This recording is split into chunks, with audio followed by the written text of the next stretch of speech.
one being representing a man for Uptown TV. You understand? But time flies, tempus fugit, as the Greeks would say. It's talking about the rains. Wow. Yeah, goodness gracious.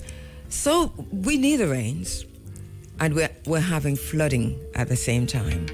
And we're talking about some serious flooding in some areas of Jamaica. You might not be aware of it because maybe where you are, you're not even having rains. But believe me, if you don't know the area, then please be very careful.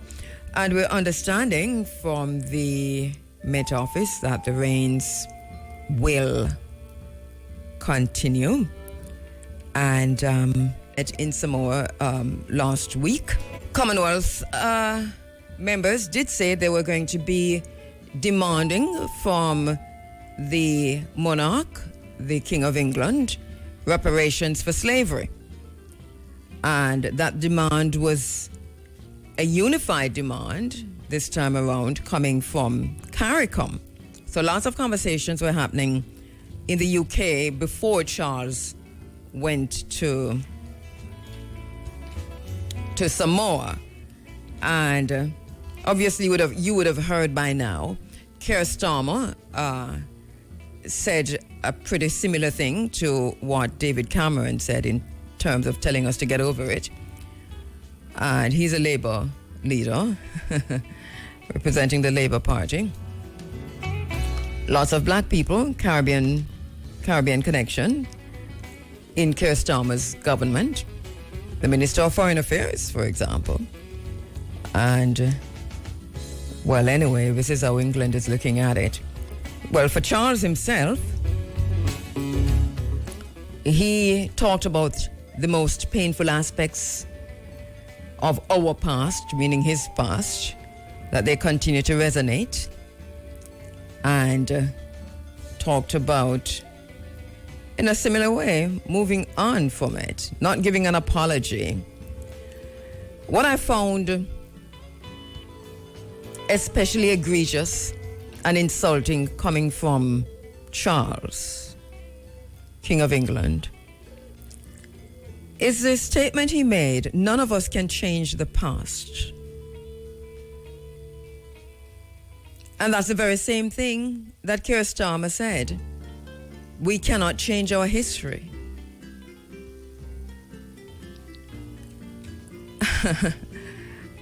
Insulting to African people generally. This is their get out free card.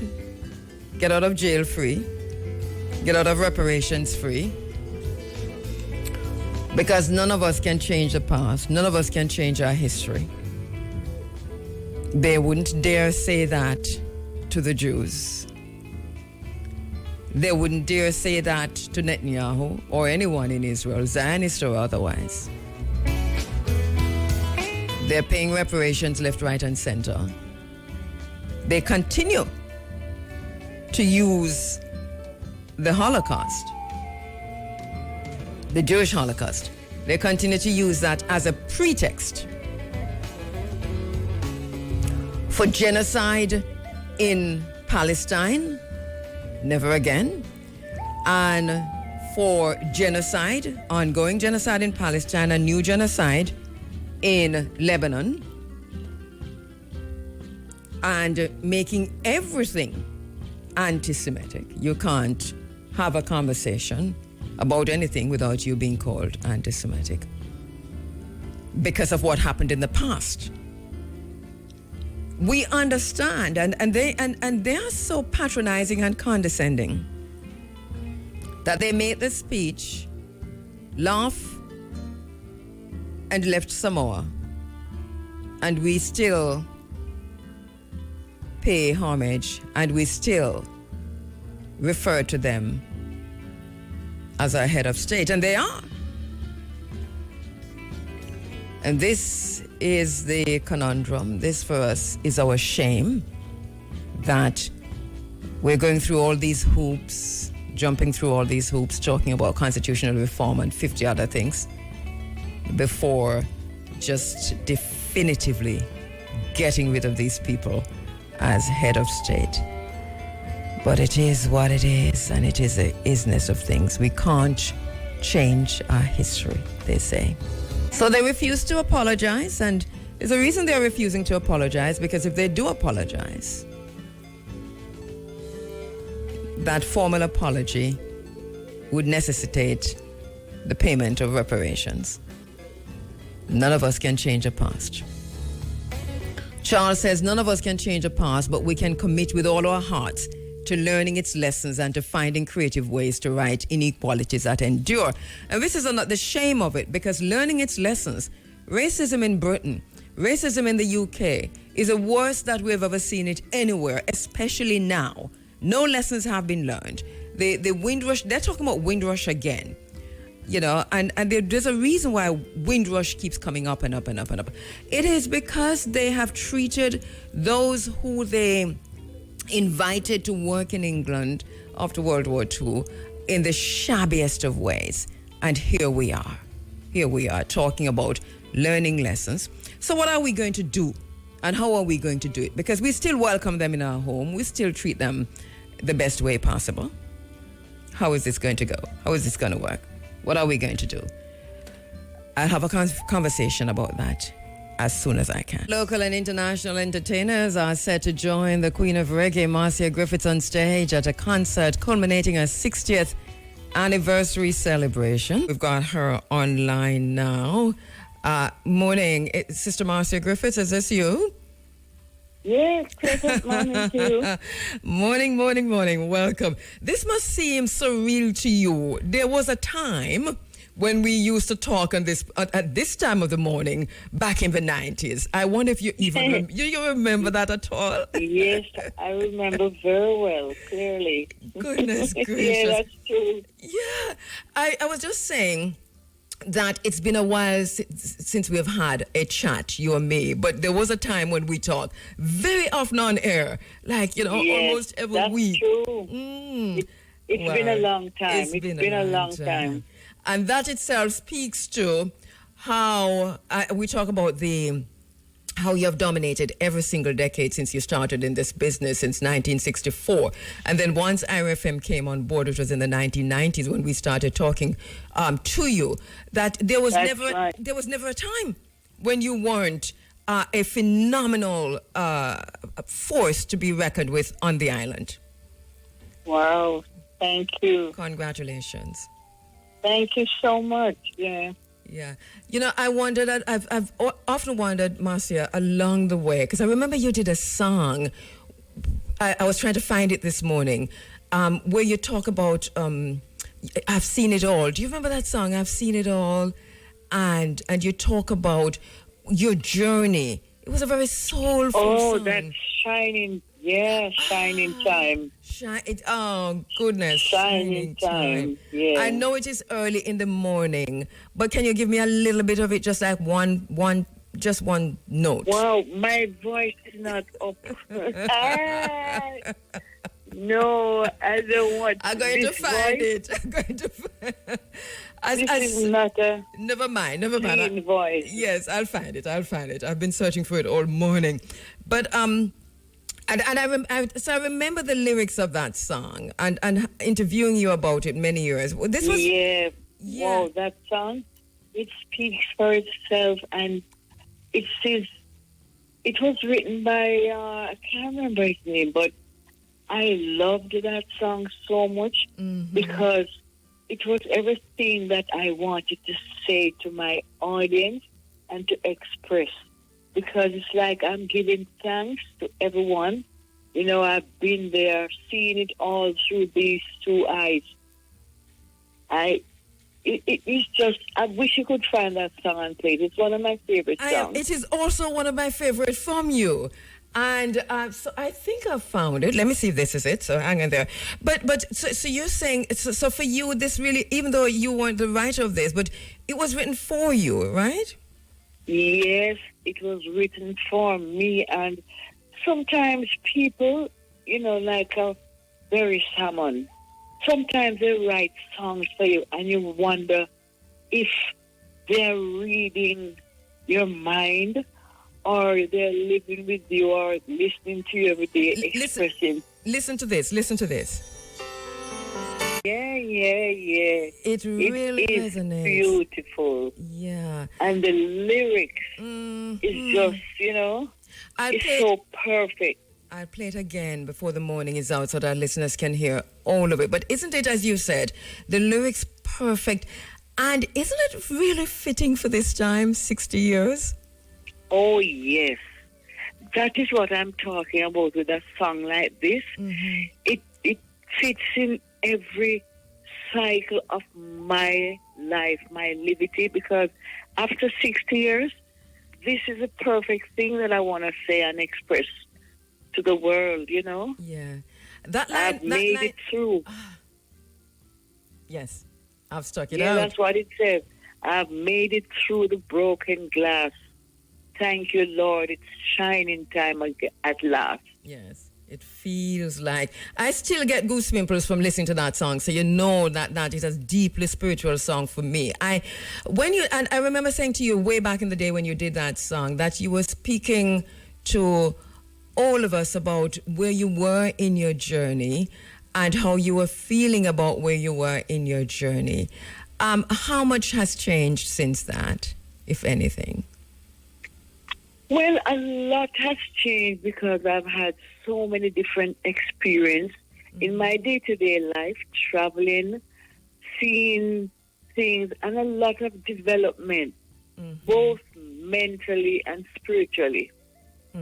So the music is like going to a university and you have graduated. It's true. That's the way I feel with the music. That is so true. Yes. An honorary doctorate, I think, is what people like you and you specifically should get from the University of the West Indies. If you didn't get that yet, did you? No. Okay. Well, we're going to put that on the table because of the body of work and what you have come through. So let's just talk about these decades. The music has changed, obviously, and I'm supposed you've had this question from many of those who are interviewing you over this period, the changes that you've witnessed. But I want to talk to you about it from this perspective, that you remind me in a way of Ernie Ranglin, who said to me that he doesn't judge how the music is developing, but more concentrating on what he can offer in the space. To me, it's a very similar kind of existence that I'm seeing from you, right or wrong? Perfectly right. How important is it for that paradigm? Well, for me, if I am a part of the music, I personally believe that it's a blessing from God to have given a God-given talent to communicate to the world through the medium of the music. And I want to make sure that my journey in this life and this music, I touch everyone's soul. That I can always be remembered as someone who touch souls and try to uplift and unite mankind through the music. So it's so important to me what I contribute in the music. That is the reason why I always beseech to my fellow musicians, that whatever it is that we are contributing in the music, we should make sure that these are messages. The message is the most important thing in the music, as far as I'm concerned. And if you're not sending out the right lyrics and message, especially for a generation like this today, to educate them and to teach, to uplift, and make a difference. You have to make a difference. So if that's not the kind of contribution that we are giving, to the world, then we might as well forget it. I realized when I started working with Bob Marley that the music was not just entertainment, because I didn't know this. It was so deep. It was not until I said this so many times. Yes. It was not until I started working with Bob Marley and I saw how serious this man took the music. And then I realized that this was much deeper than I thought, and it's a responsibility that we have, a commitment to mankind.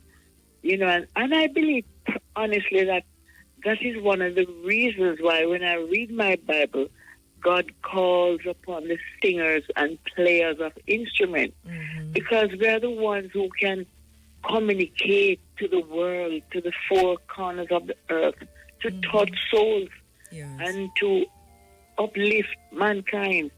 So it is so important as far as I'm concerned. It is exactly true. And one of the things with you too, Marcia, as you talk about the spirituality and developing along those lines, a spiritual aspect of you, that the frequency, we talk about energy, frequency and vibration, but your frequency, just your voice, that soulfulness and that understanding, but the frequency with which you vibrate on, that touches us at some serious levels, you know.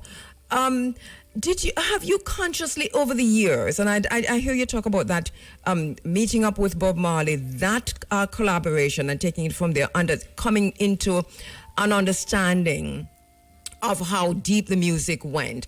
Was this conscious on your part, or did you over time knew and recognized what your purpose was as far as a bigger picture was concerned, and made a deliberate effort to operate within that purpose? Oh, most definitely. At that particular, before I started with Bob in the 70s, 74, I think. But before that, I used to just love to sing, and I enjoyed everything that I was doing. It was just a happy feeling, happy moments going in the studio and recording, and I really loved it. But my eyes, let's put it this way, I think my eyes were open to what the whole thing was about when I started working with Bob. And I know that this is a serious business. It's a responsibility you have on your shoulder for what you are sending out there. So it was an awakening to me. Yes, you know? Yes. And let us talk a little bit about your relationship with Nana Rita Marley and Sister Judy Maud, and how that also helped to galvanize that entire process. Here we saw a oneness, right? This is what we experienced when we listened to the I3. This is oneness. That at some point, the I3 for us was this, not three people, but a oneness. And I know the name, and I read an interview that you did with Billboard, and talking about the name. This was your idea. Was a oneness part of that, or did you recognize the oneness and then name this as a result of that synchronicity? Of course. I recognize. I was very conscious of everything, because at that time I was already knowledgeable of our mission, my mission. So I wanted to make sure that everything that we were doing and our utterance was just something that we are conscious about, and this is what we want to teach. This is what we want to send out there. So I was very, very conscious. Look, my sister, I have never seen anyone like a Bob Marley, who was so, excuse me, who was so serious about this music. It was his life, no money, nothing came before the music. He just wanted to make sure that the message was out there and nothing else mattered. And it was so shocking, frightening, because I didn't see anything. I've never seen anything like that. Yeah. So Sister that Marcia, is when I learned.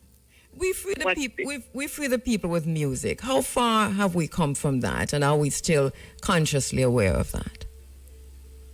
Wow, we're coming from way, way back. And, you know, when I think and I listen to some of the message in the music that was recorded way back and is now being manifested today in this life and will live forever. It is amazing, my sister, really, really amazing. You know, it is all the good ingredients, the substance, everything that was positive, the energy, everything that was put in the music. And this music will live forever. The 60 years, it means you started out when you were about 2?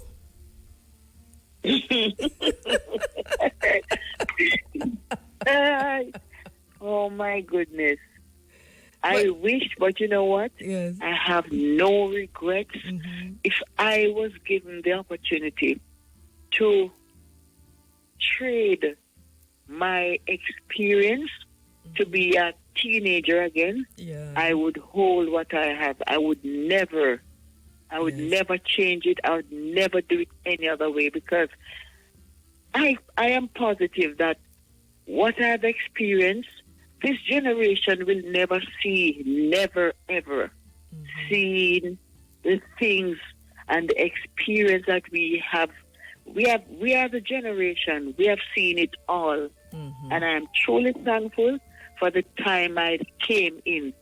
I would never want to be young again if I could. You know, I would never relinquish my experience. Nothing that has happened since I was born, entering into the music and having all that experience with the different genres of music, working, collaborating with 50 artists in my time. I have no doubt that I am on a mission from God. And I am truly thankful.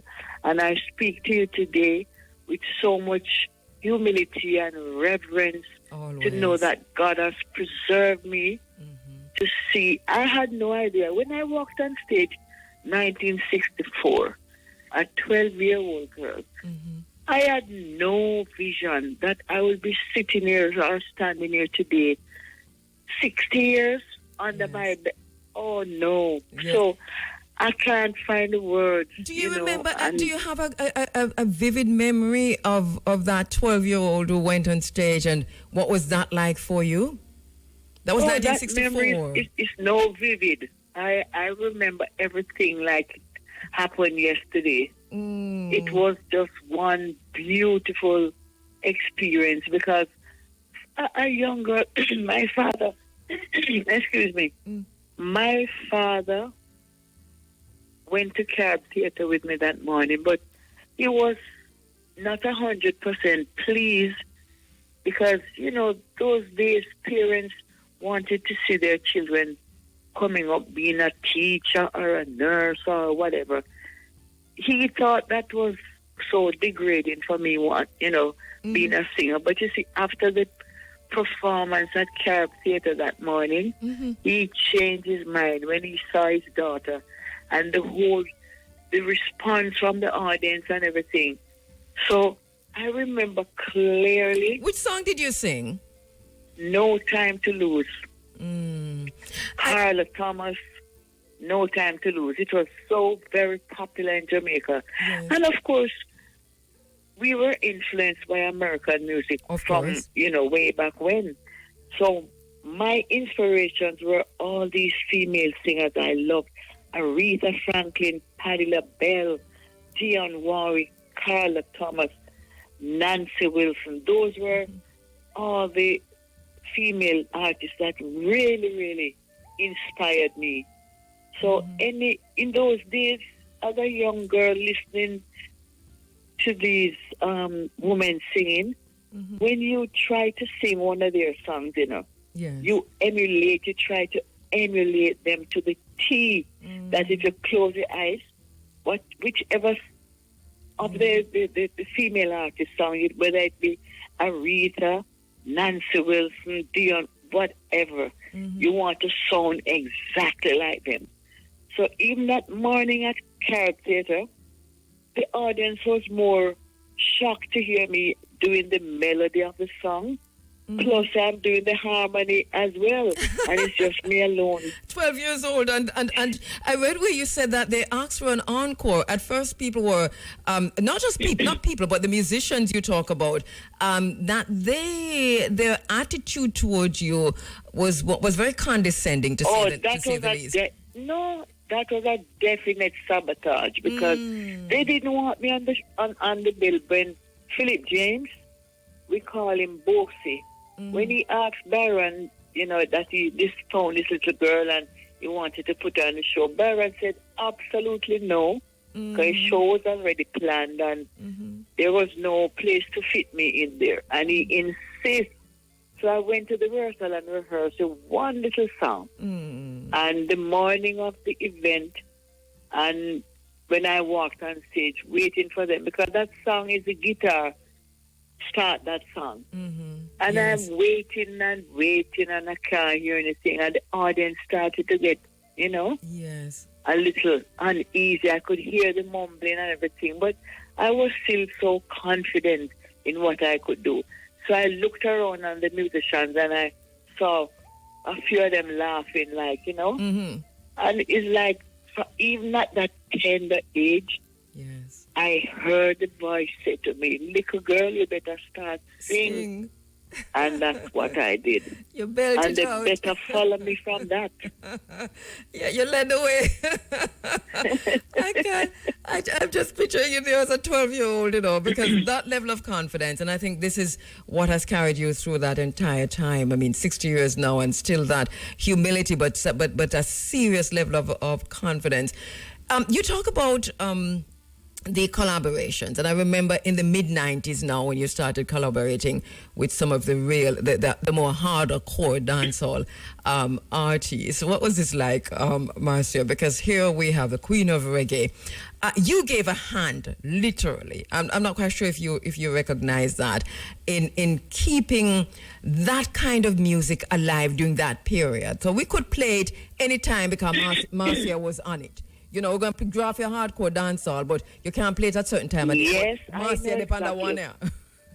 Yeah, I know exactly what you're talking about. You know what? I don't know if you remember, after the passing of Bob Marley, there was just this lull in the music. Everything was, we had no idea which direction the music was going, because after Bob's passing, everything was just like on a standstill. And then out of nowhere came this hardcore dancehall.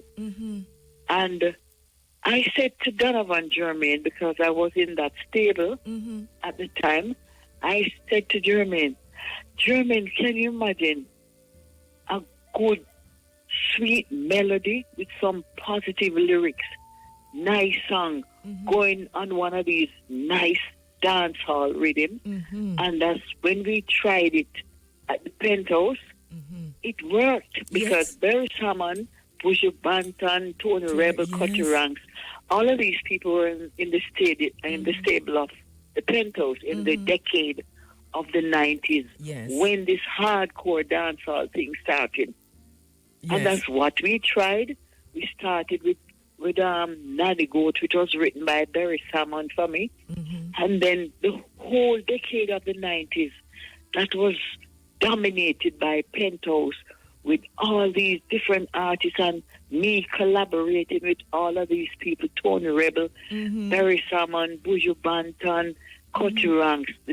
And it was just the same hardcore dancehall, but we had beautiful songs on it. Yes, and can I tell you, for us, for those of us who were working as radio presenters or radio DJs, who we weren't allowed to play certain hardcore music at certain times of the day. I was doing the night shift. I know. Yes, but as long as you were on, we could just run those back to back to back, because you softened it. Yes. So that really worked for us, and that created a whole new kind of it took the music into another direction. We literally saw another direction, another level. Yeah. So true. Yeah. It's Marcia, it's really lovely talking to you. I don't have enough time, so I want to go quickly now to what's coming up, because I know that the celebration has been ongoing for a few weeks now, and that it's culminating with a massive concert. Talk to us about that. When is it going to be, and who are your friends who will be on, those you've collaborated with over the years? Well, this concert is going to be on November 3rd. Excuse me. Mm-hmm. November happens to be the month of my birth. Oh. I would have loved it to be on my birthday, but originally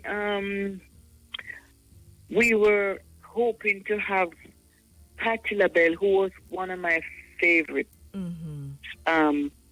singers, but it did not work out for her to be here.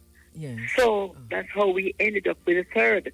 Oh. So it's on November 3rd, and it's myself and my friends, just a few, because as I said earlier, I have 50 collaborations, but I could never do one performance with all 50. That would be something, though. It would have to be a 3-day festival. Oh, my goodness. That would be so beautiful. Yes. But I'm so happy with these friends that I have, that I'm going to be sharing the stage with. Yes. And let me tell you, this is something, this is not, I have said it repeatedly, this is not just a show that people hear about or hear artists being advertised and they come and they stand up and watch MC call them on and they cope up. Nothing like that. We are actually doing a journey from the 60s. And I would love my audience, which have now become my family, I would love them to come. They're the ones who are responsible for me, that I can celebrate 60 years. So I want them to come and do the journey all over with me. So we start in the decade of the 60s, going into the 70s, and we did one in May in Florida, you see, and a lot of people came a little late because they figured that maybe I was going on last. But if I am doing my journey, my journey begins in the decade of the 60s. So, obviously, from the curtain open, I would hit the stage. Of course. Yes. Yeah. So now we know. So let us. Yes. All right. So this is going to be that journey taking us to the 60s, 70s, 80s, 90s, right up until today, present. Right. Yeah. Presently. Yes. So where is this going to be? The concept is totally different. They just have to come and experience it. Yes. And the most important part is the surprise guest artists that we have. We're not going to give it away. They have to be there. In other words, we're not getting a hint this morning. No. The only person that has been added recently is Skip Marley. Yes. Oh, brilliant. Bob Marley's grandson. Yes. So, yes, Skip Marley, that's Sidella's son. So Sidella's son, and he's a son of my nephew as well, who is married to Sidella. Right. So you have Shaggy, Busy Signal, Tanya Stevens going to be there, Cutty Ranks, of course, couldn't do it without Cutty Ranks, Elaine, Tesson Chin, Brick and Lace, Nadine Sutherland, Tony Gregory. Wow. Well, he's the only one from the decade of the 60s, so we are so happy to have him. And trust me, I'm sure you know, I've never seen a performer like Tony Gregory, so nobody can't afford to miss that. No. Dwayne Stevenson, Rash Charlotte was Kip Marley, and of course there's going to be, Mutabuka is going to be there. We know Muta going to be there. That goes without saying. Yes.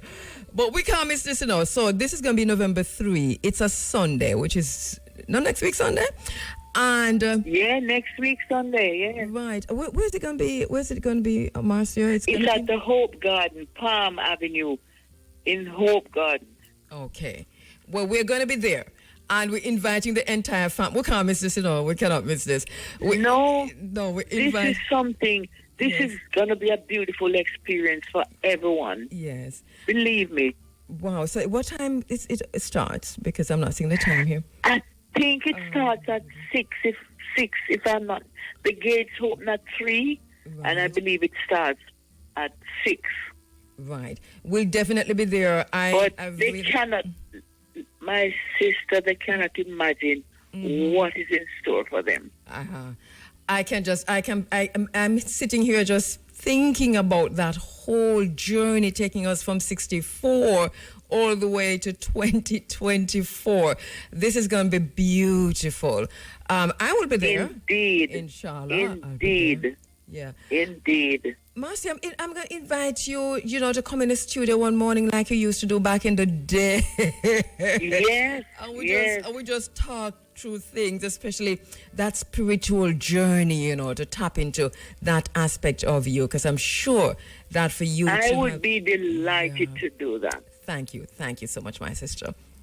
Once again, Marcia Griffiths is going to be at Hope Gardens. It's going to be next week, Sunday, November 3, and Marcia Griffiths and Friends. Gate open at 3 o'clock, and the show starts at 6. Don't be like those who were in New York. No, because another very important thing is that we end at 11 sharp.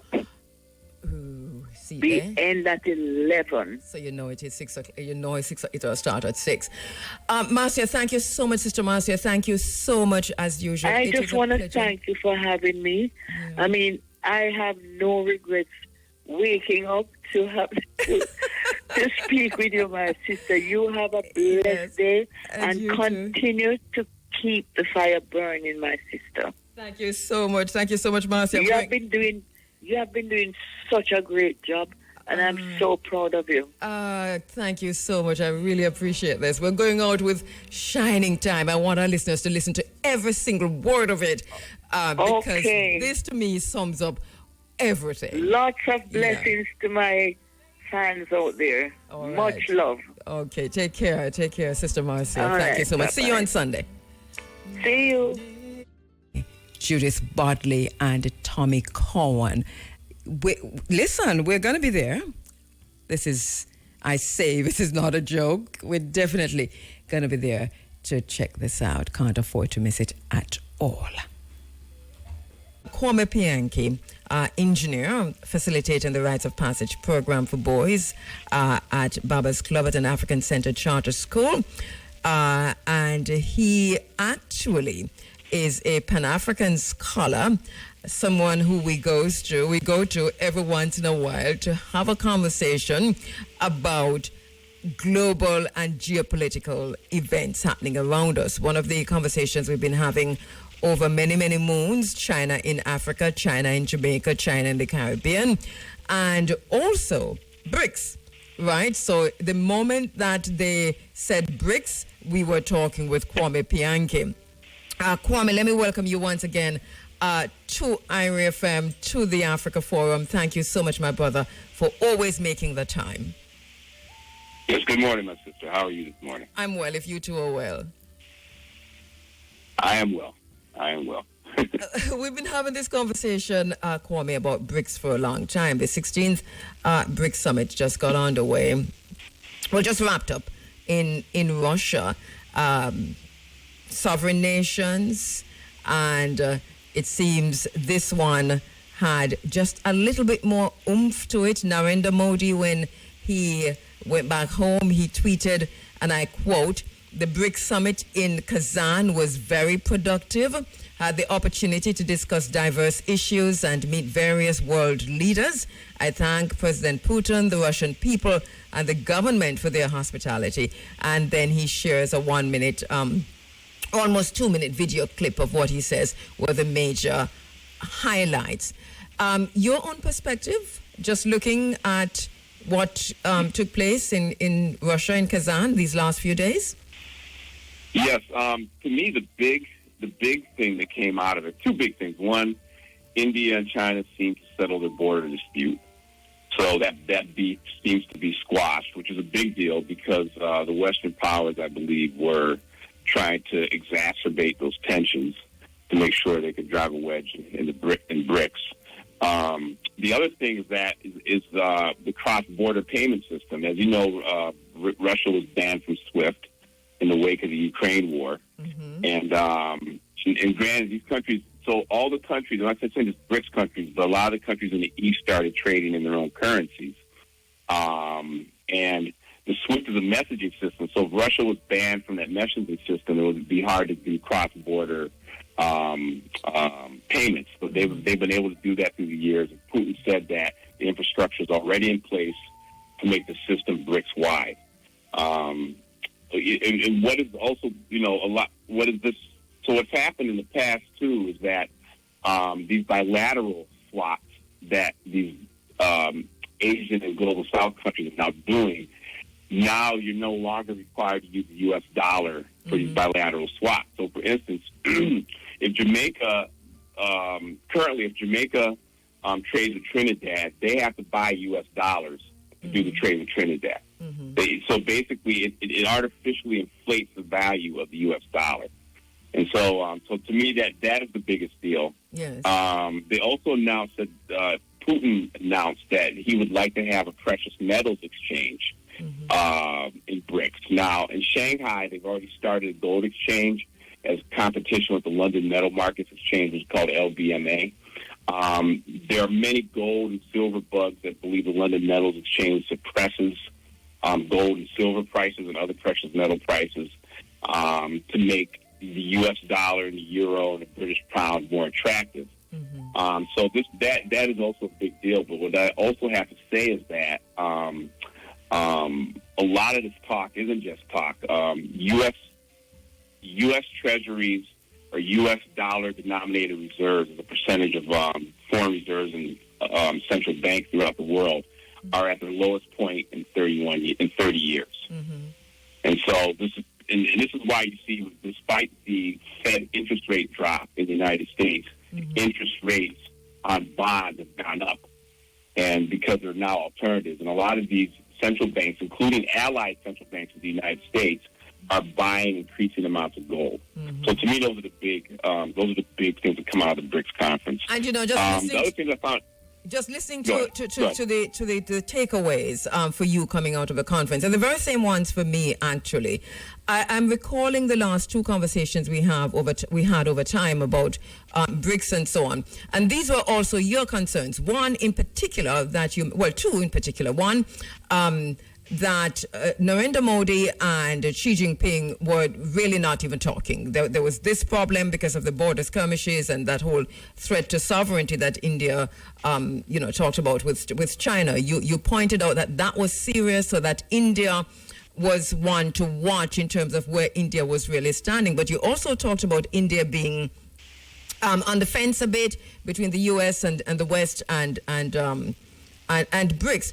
And the other thing you talked about, which I'm taking note of, was the SWIFT system, because you talked us through the SWIFT system and pointed to what Russia needed to do to survive, and how that a new payment system would be the way to go.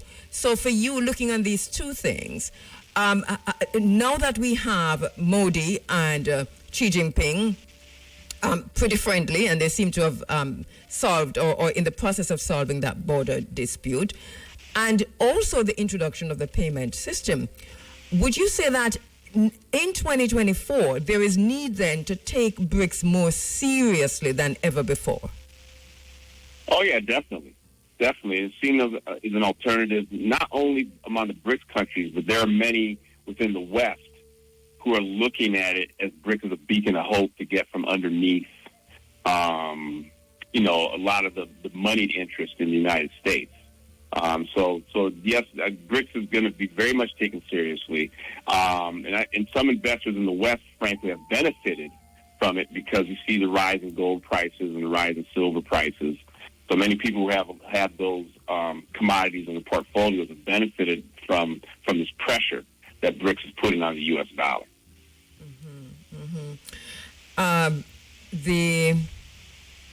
The payment system, I want you to explain that for us, Kwame. So for our listeners who do not understand what we're talking about when we talk about this BRICS payment so what system happens as opposed to SWIFT. In order to make payments, even if you're using your own currency, they have to use a messaging system called SWIFT. And I think SWIFT is based somewhere in Europe. I forget where in Europe.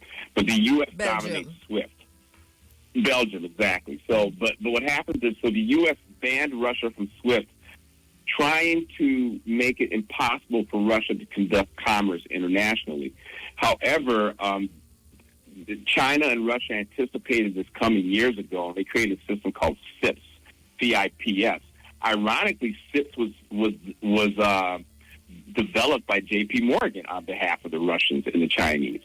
That's a funny thing I find about it, what's going on with this whole transition. A lot of the major Western institutions are very much okay with BRICS, and that includes Standard Federal Bank in South Africa.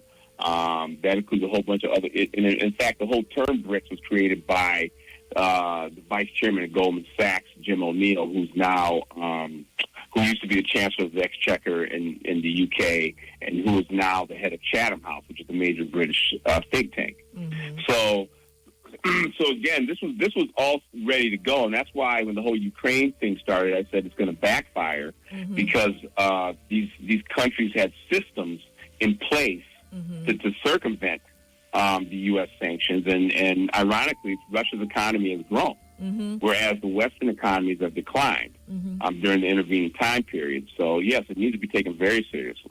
And we, just earlier I talked about how the U.S.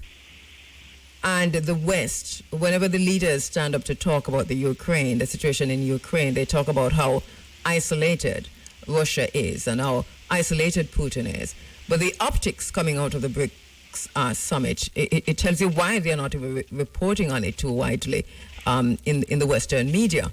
Because the optics really put a lie to all of that talk about isolation, even with the head of the United Nations, Gutierrez, there. Yes, that's important. Yeah, he showed up there. He spoke. The interesting thing about the Kazan Declaration, BRICS wants to retain a lot of the Bretton Woods institutions like the UN, the IMF, the G20, the WTO, and they're very much supportive of Agenda 2030 as well. So, and again, I feel there are those in the West who have seen that they've exhausted their quote-unquote home countries, and they need to shift their allegiances to resource-rich countries whose populations are growing. Western populations aren't growing, and they're declining. And so yes, Putin is not isolated, and I think part of what you're also seeing in the Middle East shows that that's the case as well. The fact that, Israel has not seriously attacked Iran, I think is because of the threat of China and Russia to defend Iran in this instance. We hear, obviously, there's an election going on in the United States where you are right now. I think there was a big event in your town last night, was there? There was, yes. I believe Kamala Harris was in town last night. And again, there were some the protesters who were protesting the war in Gaza, and she responded kind of rudely in response. And then the previous day, she kicked out a Muslim Democratic supporter out of one of her events, just for being there, and he didn't say anything. So, if you look at the presidential election, Kamala Harris has not commented too much on BRICS. Right. So hold that thought, because I want to throw in at the same time what Donald Trump has been saying about tariffs if he wins, and how we would deal with China, and how this could impact anything, if at all. Yes, because Donald Trump wants to put 100% tariffs on anybody who doesn't use the U.S. dollar in the transaction, which, again, is going to backfire badly because the U.S. has a decreasing portion of trade. Well, the Asian countries, ASEAN, and a lot of global South countries, the U.S. is no longer their biggest trading partner. It's China, it's Iran, it's Russia, so on and so forth. So what happens then, you will restrict the goods coming into the United States where you do not have an industrial base to replace those goods. Now, tariffs in themselves, I'm not against tariffs. If you look historically speaking, Tariffs have built up the industries of many great superpowers: Britain, Germany, United States, Japan, China, so on and so forth. But the U.S. has been very ham-fisted in going about this, and Exhibit A is their attempt to reshore the chip industry to the United States, which has been a massive failure because they have de-emphasized skilled trades in schools. Yeah. And the average skilled trade worker, particularly tool and die workers in the United States, is about 60 years old and above. And so I really don't think Trump's proposal is well thought out. That's something that had to be gradually phased in, and the skill base would have to be increased to help replace those industries. And also, you have a lack of capital equipment. American companies don't make capital equipment. So capital equipment is stamping machines, welding machines, forging machines, so on and so forth, robots. And again, those industries have to be regenerated. So again, to me, it's a desperate act. And really, I think it's more of a negotiating ploy than anything else. And it's interesting to note, I'm going to take a quick break and we'll think about it in the break, that when Putin was asked about some of the things that Trump saying back home, back in the U.S., he said, well, you know, in particular on Ukraine war, and that he would stop it, and the other stuff. And Putin basically said, well, we listen to anybody. It really doesn't matter who. So he dismissed all of that. That for him, it doesn't matter who wins in the United States, because obviously, as we have been saying in this space, the geopolitics remain the same. The economic policies will remain the same, and that and the banking system, which controls the U.S. government, will remain the same. So everything else is just smoke and mirrors. So let's think about that. Yes, I know about to go to break. So that is the key to why the U.S. is failing as the banking system. We can discuss that further. All right, let me take a break. And we can relate it to Jamaica too, because that's what controls Jamaica. Exactly. So we can relate that as well. A quick break. Yep. Summit that just wrapped up in Kazan, Russia. The 16th BRICS summit. BRICS started in 2009, and this time around, the Kazan Declaration. Don't know if you had a chance to read through it all, Kwame, but I did, and it seemed. So far, for me, it is one of the most definitive ones yet. Yes, it is. It's very definitive. And again, as I said, they want to keep a lot of the Bretton Woods institutions in place, but in terms of the cross-payment system and some of the other things financially, and they complained about the U.S. dollar being weaponized, and that to me is the key takeaway from this. Yes, and let us go right into the banking system for me, because we said just going into the break. So America is failing as it is because of that system, and you're saying Jamaica is complicit because we have the very same system. Yeah, it's very specific, because basically America's banking system is based on what Britain did. I mean, if you know, the creation of the Federal Reserve basically came in the wake of Cecil Rhodes' invasion of Azania, right? And out of Azania came something called the Round Table Group, and out of the Round Table Group came the Federal Reserve. You know, those initial founding banks were deeply connected with British power. So obviously, you know, Jamaica being a British colony, and to me, it's still a colony now. You know, who the masters are. The masters have changed slightly, but I mean, not too much. But Jamaica, unfortunately, has adopted the same sort of financialization of the economy. So America had a very strong industrial base up through the late 60s. But then when, as a result of the debts incurred in the Vietnam War, the U.S. could no longer peg its currency to gold. France demanded gold, and the U.S. Basically didn't have enough gold to give up to France, so they had to basically de-link the currency from gold, and it created this financialization of the economy, all these currency foreign exchange markets, things of that nature. Well, you know, Jamaica's gone down the same road to hell as the United States has. You know, so you had I wouldn't say the industry was huge in Jamaica, but my relatives were very much in the skilled trades when they lived there. It's hard to employ those skills in Jamaica. From from what I observe and talking to young people there, everybody wants to go to university to get a business degree, which to me is the most useless undergraduate degree you could possibly have. And so, again, I don't see... So basically, you have the same situation. So when you have a financialization of the economy, income inequality goes up, mental illness goes up, and then you have strife in society. Jamaica's strife is manifested a little bit differently from the United States in terms of, like, you have a very high murder rate. America, you have the murder rates, but you also have the extreme polarization politically of the masses as a result of it. And go ahead. How does Africa, continental Africa, fit into this wider picture? We're looking at the West, of course, the African diaspora, not just Jamaica. We find ourselves in this situation, including Trinidad, and we see Barbados going fast down that rabbit hole. But where does Africa, how do you see Africa, and I suppose Africa, we're not talking just about North Africa now. I suppose in some of these conversations we have to leave North Africa out, but the rest of Africa. Yeah, well, like, for instance, Ethiopia is now a member of BRICS, and the Grand Renaissance Dam, the purpose of the Grand Renaissance Dam is to industrialize Ethiopia, which, again, has been a vision of Ethiopia since the late 1800s, believe it or not. There's a contemporary of Garvey.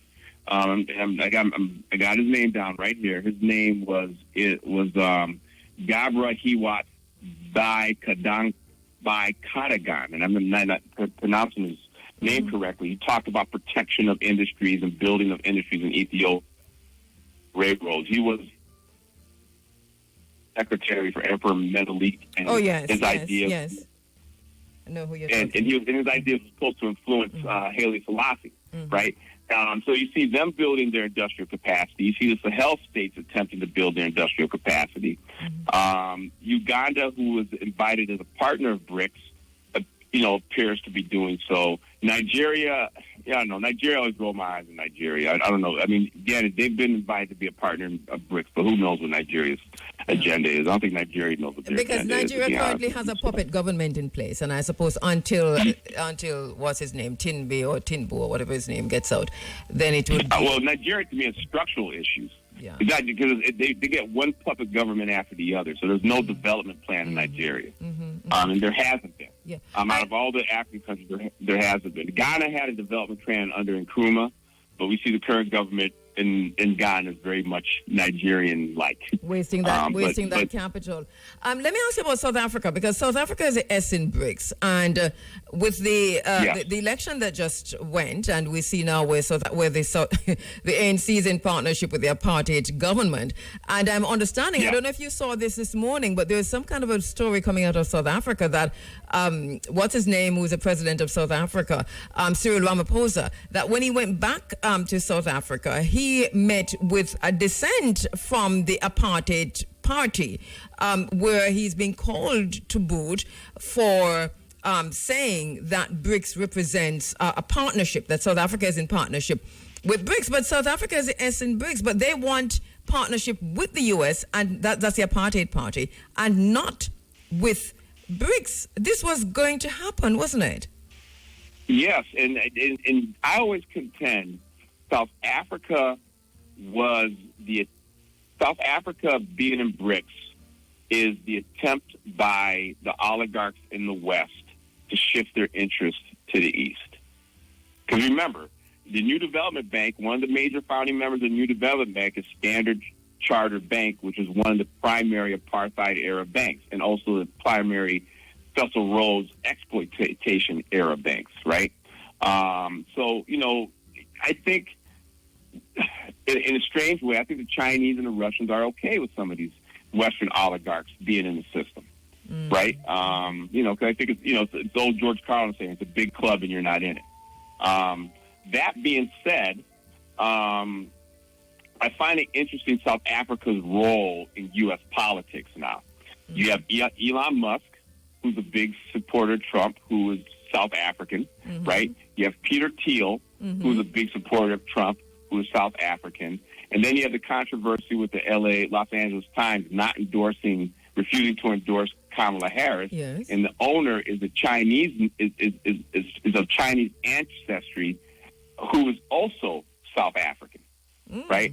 And so I really think there is some sort of good cop, bad cop thing going on in South Africa now, because again, I think there's some negotiations between the various oligarchs, East and West, as to what the West role is going to be in this new bloc. World order, because Xi Jinping literally spells this out for us. He says this is the birth of a multipolarity new world order. And this is the phrase that's coming off everyone's lips, even though it's hard to say. Multipolarity, new world order, and we're witnessing the birth of that. Help us to understand this, because I know that there are many analysts and people are saying different things across the spectrum. But I suppose when after World War II, when the whole Bretton Woods institutions, when all of them met and they were developing the SWIFT system and all the other banking systems and so on, coming out of and the Rockefellers were doing what they were doing on the side, that people probably, they had a long-term view of what this would look like in terms of U.S. dominance and use through the U.S. dollar. So to what extent are we to view this through the lens of Xi Jinping as a multipolarity, the birth of a multipolarity new world order that we are bearing witness to? Yeah, as I said before, the oligarchs in the West have exhausted the West. And I'll repeat again, the populations are stagnant or declining. The populations are undereducated. You have a lot of psychological problems, particularly among the youth, drug use, so on and so forth. And these are basically stagnant markets. So they've milked the cow so dry they got to go find another cow. And I think they're okay with the face being a Chinese face or a Russian face or African face or Indian face in this instance, because again, they're trying to save themselves. Now, you might disagree. I want to hear your opinion on this, but I mean that's my observation. I agree with you. I agree with you on your analysis. I want to take a quick break and come back, Kwame, because one of the things I know you touched on Garvey, and we've been talking about Xi Jinping, and I know one of the things that you're focused on is this idea of neo-mercantilism. So let's do that and come back. Okay, no problem. Talk to us about that whole concept of where do we go from here. But I know that one of the things that you have been focusing on and that we need to at least take a minute to talk about is neo-mercantilism and neo-mercantilism. Yeah, go ahead. Finish, sir. And to look at Xi Jinping, Garvey, and one of the things that you constantly remind us of is the Ashanti. Yes.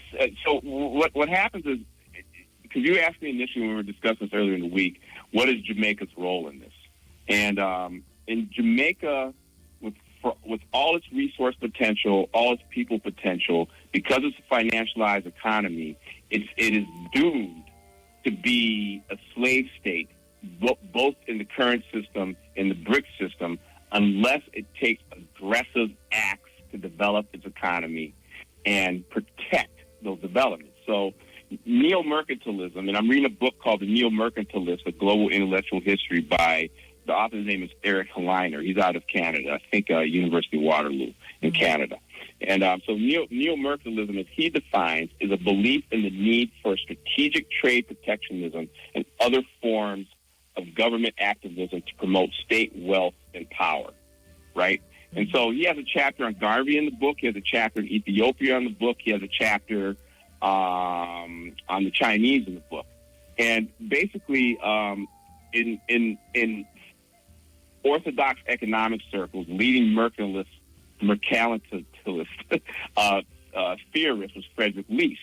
However, he was the least influential because it was actually Frederick Least believed in neo-mercantilism for Europeans only, and he felt that African countries and Caribbean countries should export raw materials to Europe because they didn't have the intellectual capacity to do so. Well, the true promoter of neo-mercantilism was a guy named Henry Carey, who influenced the Japanese, the Chinese, and Ethiopians because he believed in neo-mercantilism to uplift all countries. And in fact, he complained that the British sabotaged Jamaica in terms of neo-mercantilism, in terms of creating their own industry. And he felt that free trade creates income inequality. It most negatively affects women because it drives down wages. It forces women into prostitution and so on and so forth. And it also depletes the soil because export crops deplete the soil because you don't rotate the crop because you're so desperate to earn foreign exchange. So when you go further into that, Garvey had a form of neo-mercantilism. And let me go back to Henry Carey. Henry Carey was an advisor to Lincoln. His philosophy created the Wharton School in Pennsylvania, which was a neo-mercantilist school, even though it's a free trade school now. So he had a lot of effect on politicians throughout the world. Garvey's philosophy developed independent of Carey. However, it's a form of neo-mercantilism because, again, you're talking about black people buying from other black people and creating an industry. The Ashanti did the same thing independently. They developed theirs in the face of British pressure. And they want to, again, develop skills and trades in their own industry. And if you look at it now, Ethiopia is basically building out those neo-mercantilist roots. Where's Jamaica's neo-mercantilist philosophy?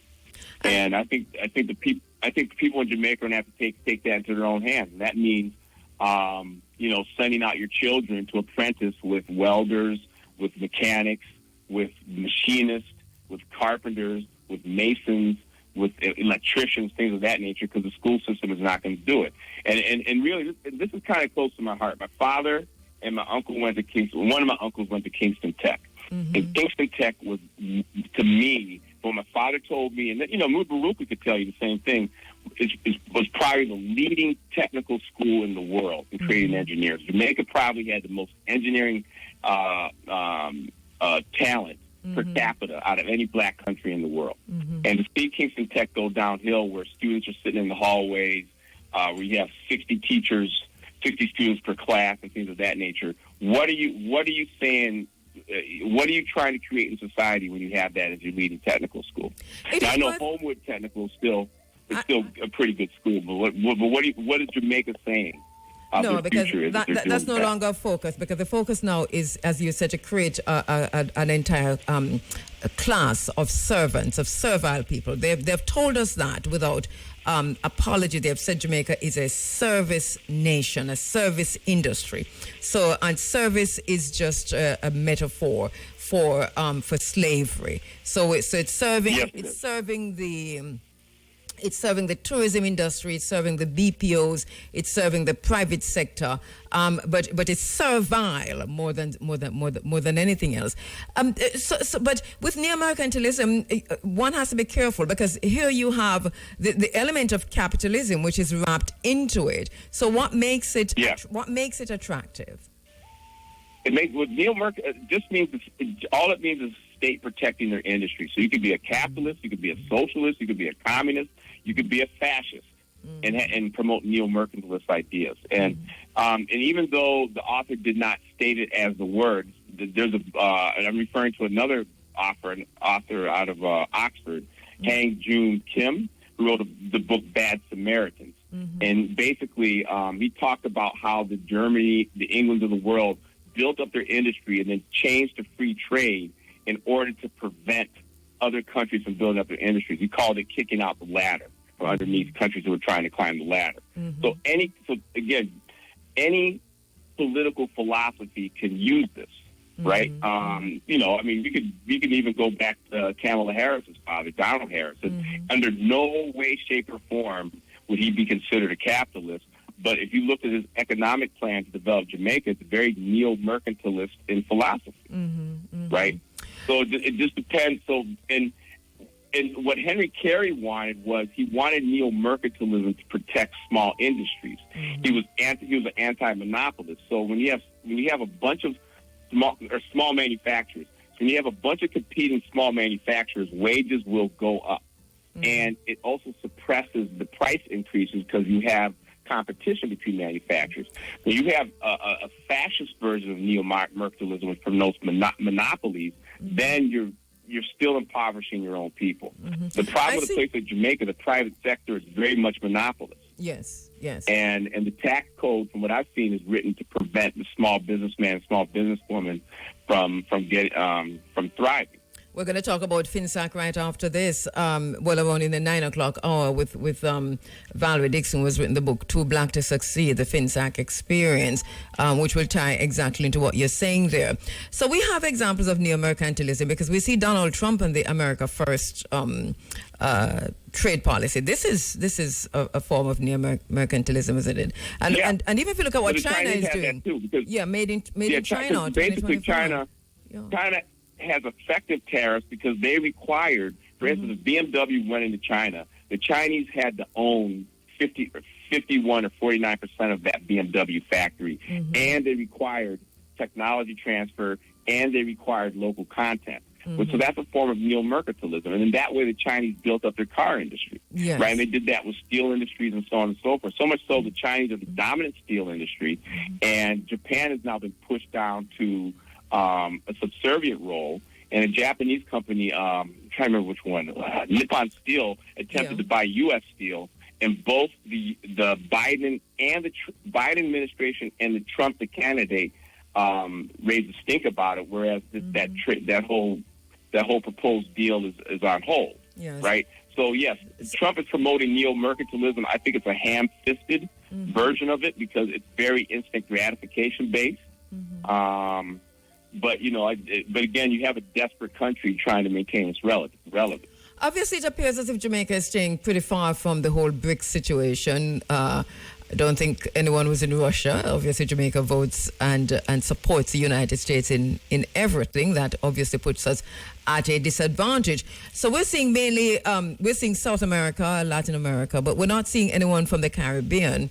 If you were to look in the future, to prophesy literally, which Caribbean country, if any, would you see leaning toward BRICS in the near future? Cuba. Oh, Cuba's already there. Cuba's already there. Yeah, Cuba's already. Yes. Well, beyond that, I can't see any other Caribbean country doing it. I mean, Mia Motley is. What about Trinidad? Trinidad. Oh yes, Trinidad. I can see Trinidad. That happening with Trinidad because they have the oil. They're in close proximity to Venezuela. I guess if they ever decided to form some sort of defense alliance with Venezuela, they could do it. So I think that's a good point. So you raised the point that I didn't think of with Trinidad, basically. And we should underscore, Kwame, that Cuba is there because we didn't say that earlier, but Cuba is already part. We didn't know. Cuba is a partner. Yes. Definitely. Yes. And then Cuba also sits on a bunch of oil. Cuba basically sits on the same oil field that Jamaica sits on, right? And Cuba also has natural resources, and Cuba is a potential agricultural powerhouse as well. If Trinidad obviously has oil, and yes, I could see them out of all the Caribbean countries joining BRICS. CARICOM. Unfortunately, I think with the current development plan in Jamaica, unless the people take it into their own hands, Jamaica is destined to be a pauper. Kwame, thank you so much. With just 2 minutes to go, I want you to look ahead at the elections coming up in just a few days in the United States. You're right there. Lots of talk about Kamala Harris, a woman and a black woman. A lot of people saying that she's not black. And then, the man who's Trump. You don't believe? Is she black? You're saying she's not black, Kwame? No, I'm not saying she's not black. That's just a complex discussion. I think you have grifters like Candace Owens saying she's not black.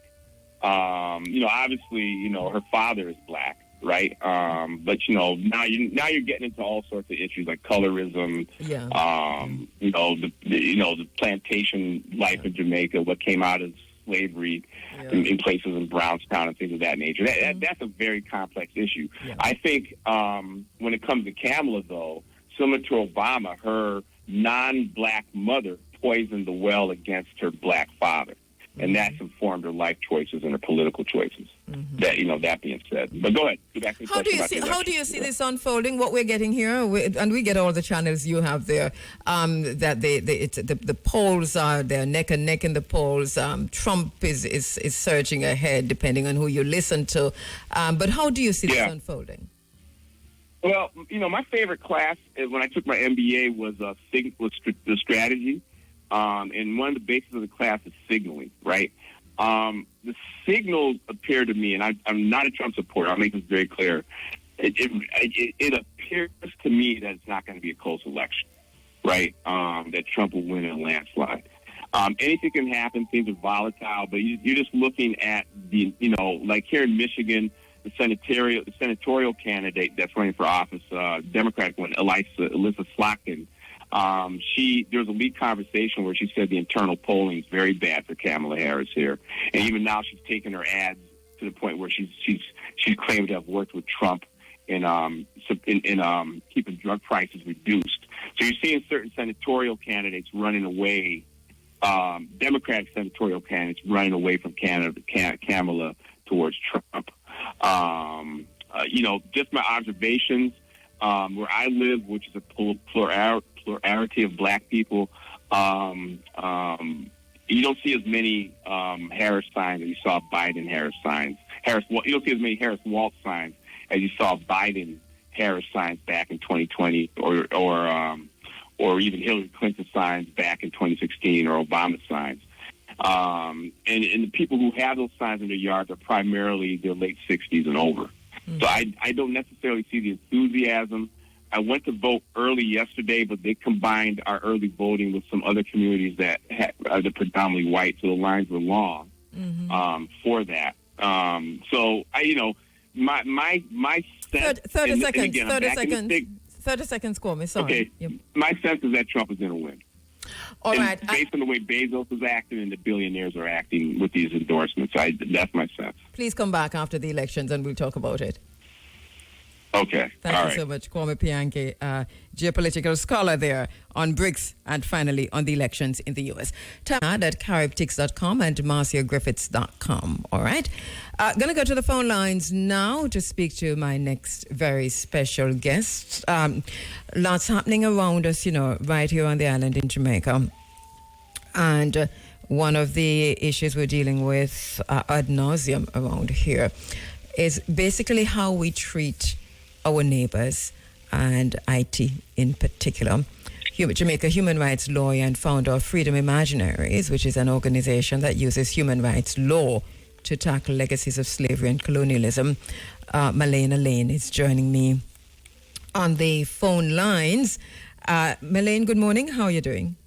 Good morning. I'm fine, thanks. Thanks for having me. All right, good to hear you in the space. I know that you've been very busy, and if you could bring us up to date, because we're speaking specifically now about the Haitian refugees that have come into Jamaica and this ongoing situation, because this is not that we had one recently with a batch coming in recently. You can tell us what's happening with those, the latest, but also what's the ongoing situation that we face now in Jamaica regarding refugees who are coming in from Haiti. Right, yes. So, last week there was a roundup and deportation operation involving a group of Haitians who were rounded up from locations across Jamaica and expelled without notification, including without notification to their families that they left behind, including young children. And so what we're seeing again is an escalation in Jamaica's policy which is really a policy of repression and deterrence against Haitian migrants and asylum seekers, which expose them to impermissible risks of refoulement, which is returned to a place where they could face persecution.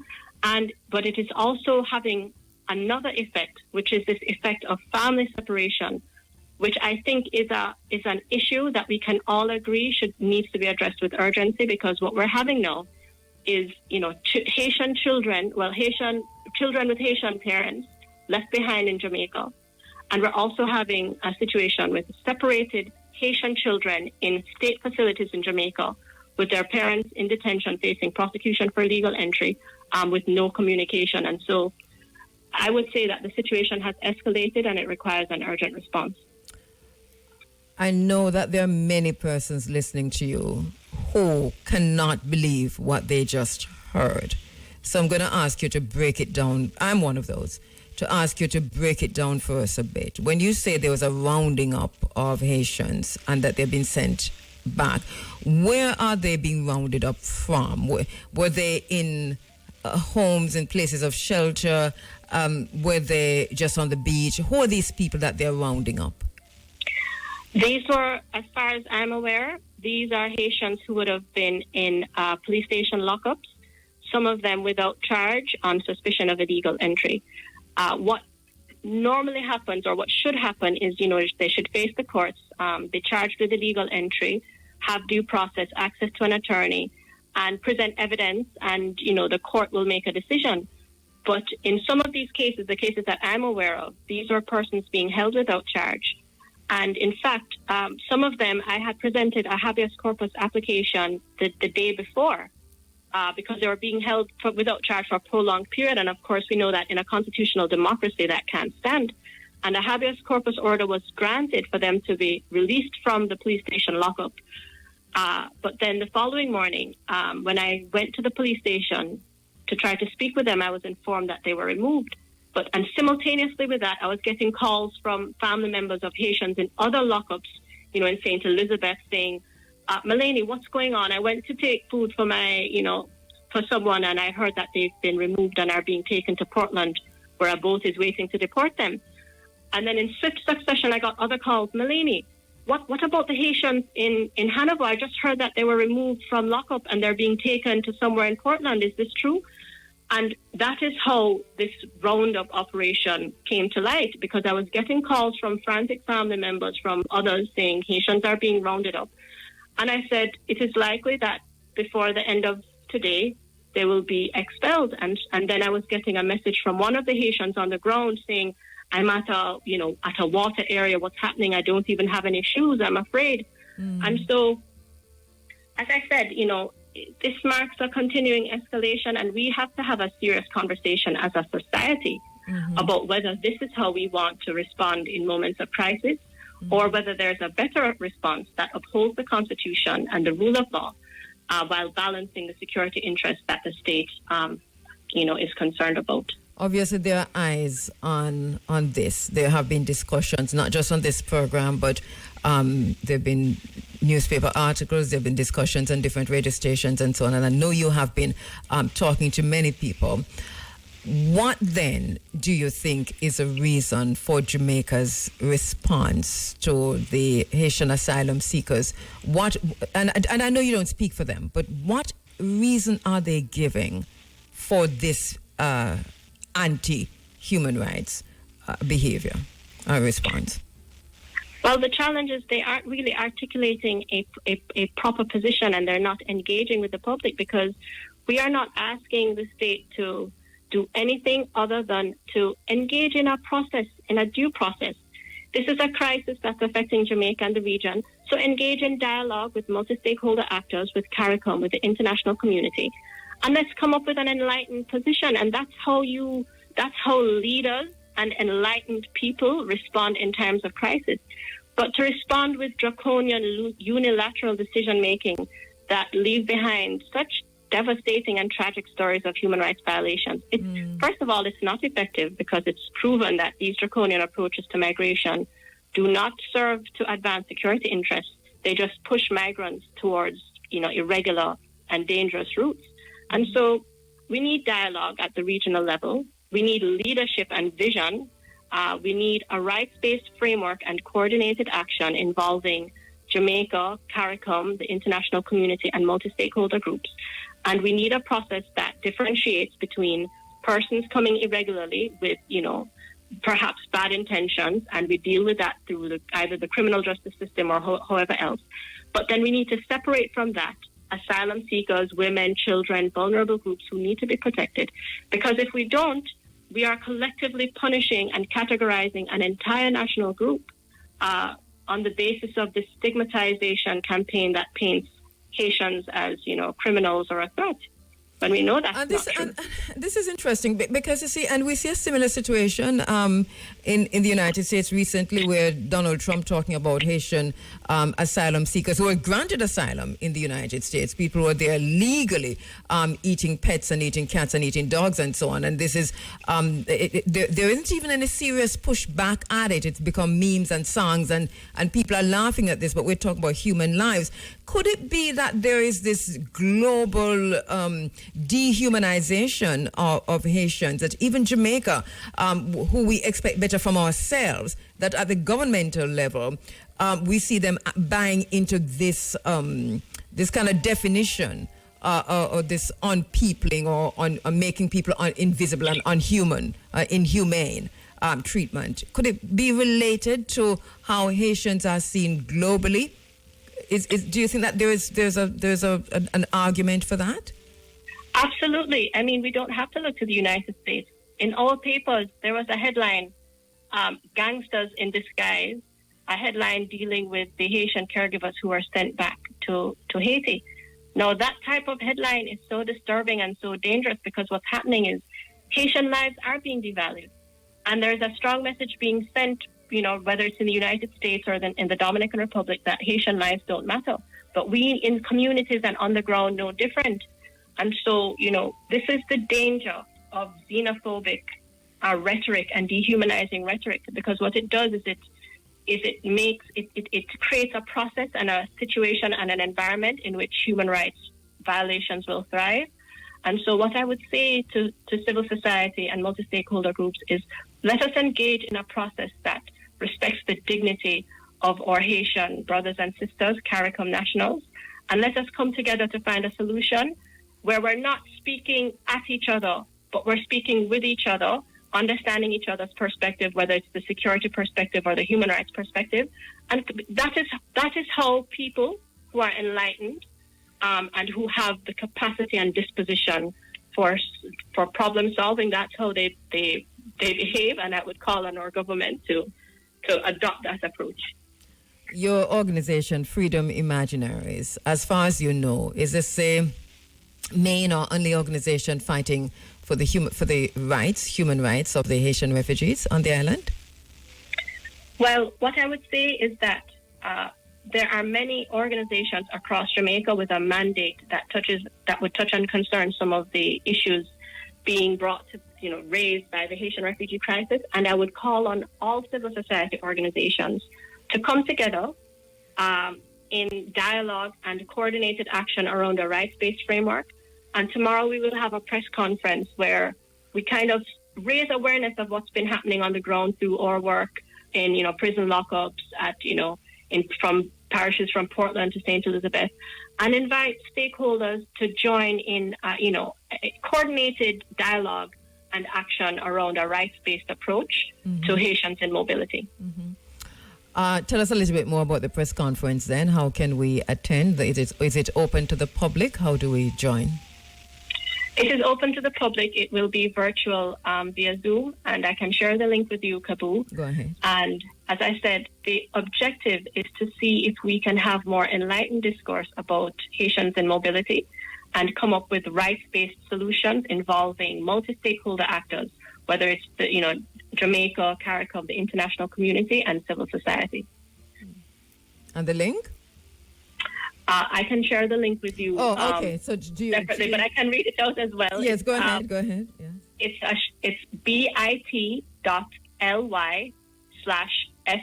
press conference. That is F, not S, F-I. F as in frog, right? F as in frog, I press conference. Meaning Freedom Imaginaries, F for Freedom and I for Imaginaries press conference. Right. And that's happening when?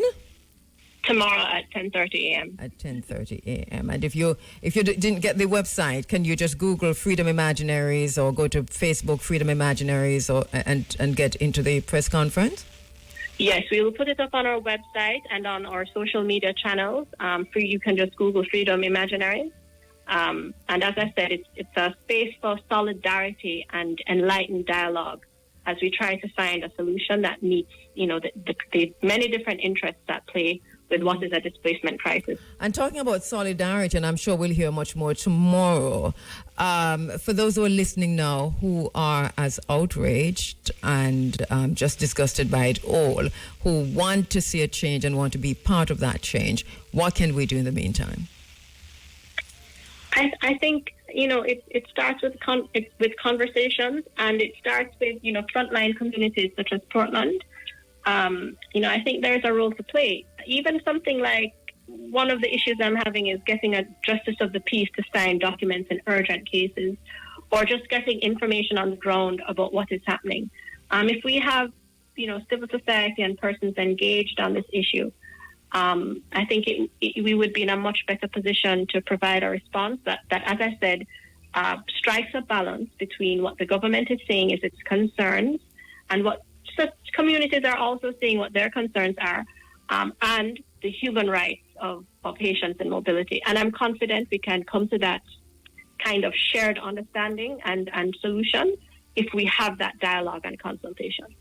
All right, I'll definitely join the press conference tomorrow and invite our listeners to do that also. Any final words, Melanie? Anything else you want our listeners to know, Melanie? Because I hear you calling yourself just now.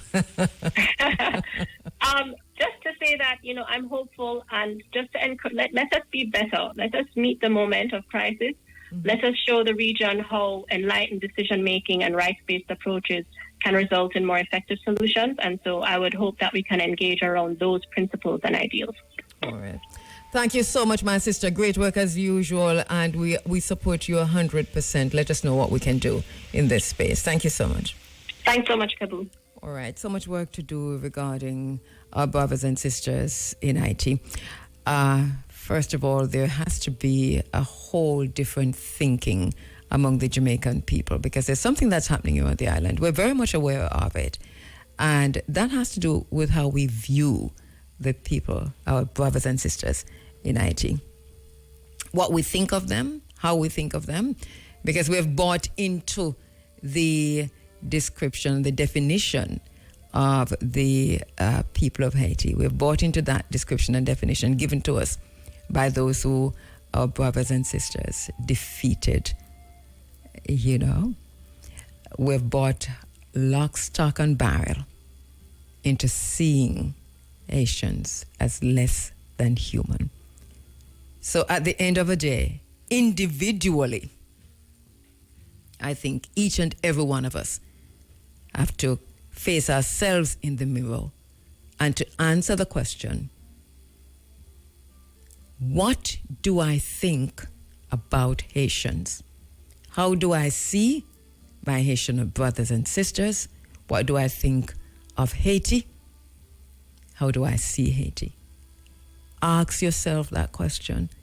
This above all to thine own self be true, and it must follow as a night the day.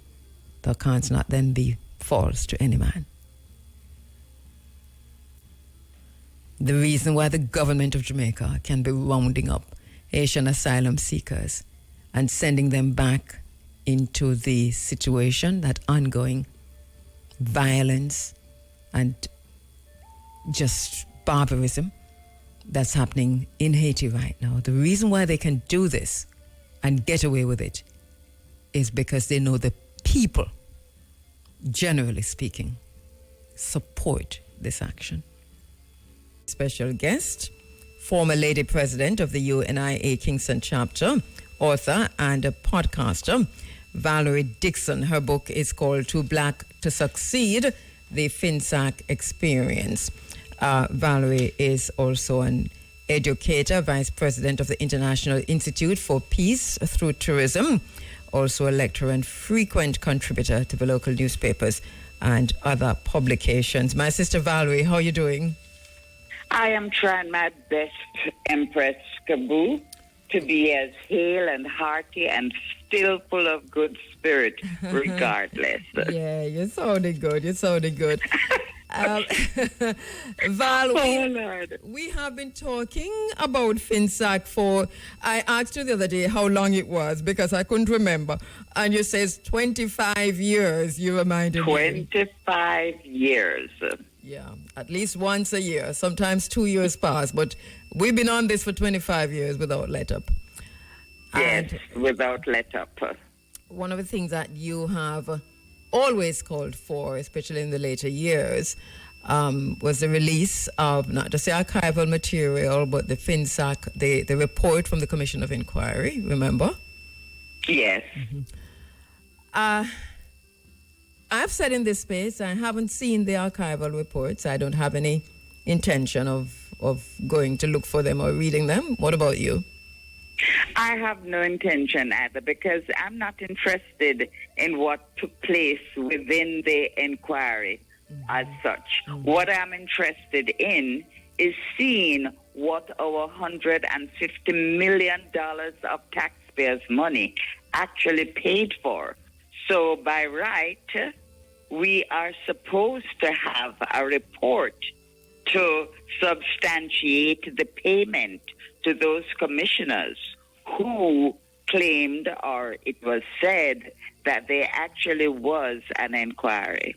That's what I'm interested in. All right, we're going to come forward to that. But let us go back a little, because you know we have a Sankofa. For those, it dawned on me, Val, and I've said this to you off air, that there are at least two generations who don't have a clue of what we're talking about when we say FINSAC. So let's just look a little bit of pre-FINSAC. So what was the environment, the economic environment like in terms of business and black business in particular? What was happening with the black middle class round about just a few years before FINSAC?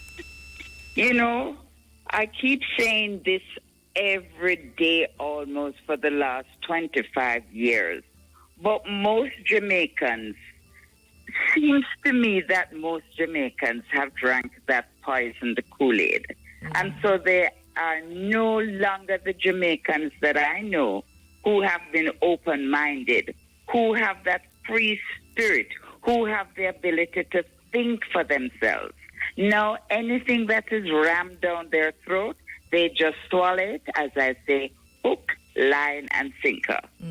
Before this company called FINSAC was formed, which is a government-owned company, which means the FINSAC Financial Sector Adjustment Company was formed.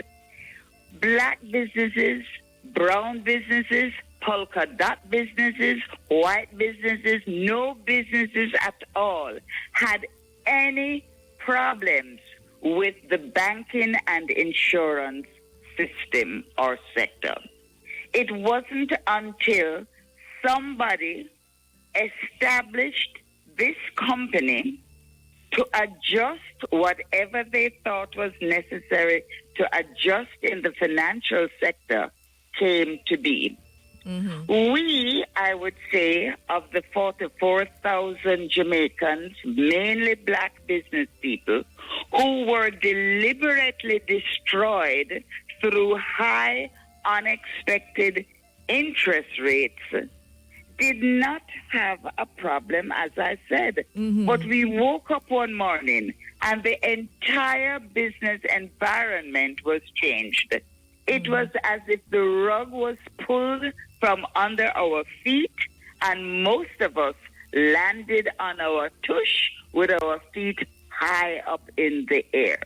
And there's a simple reason for this. For those who have never run businesses in their lives, they are the problem.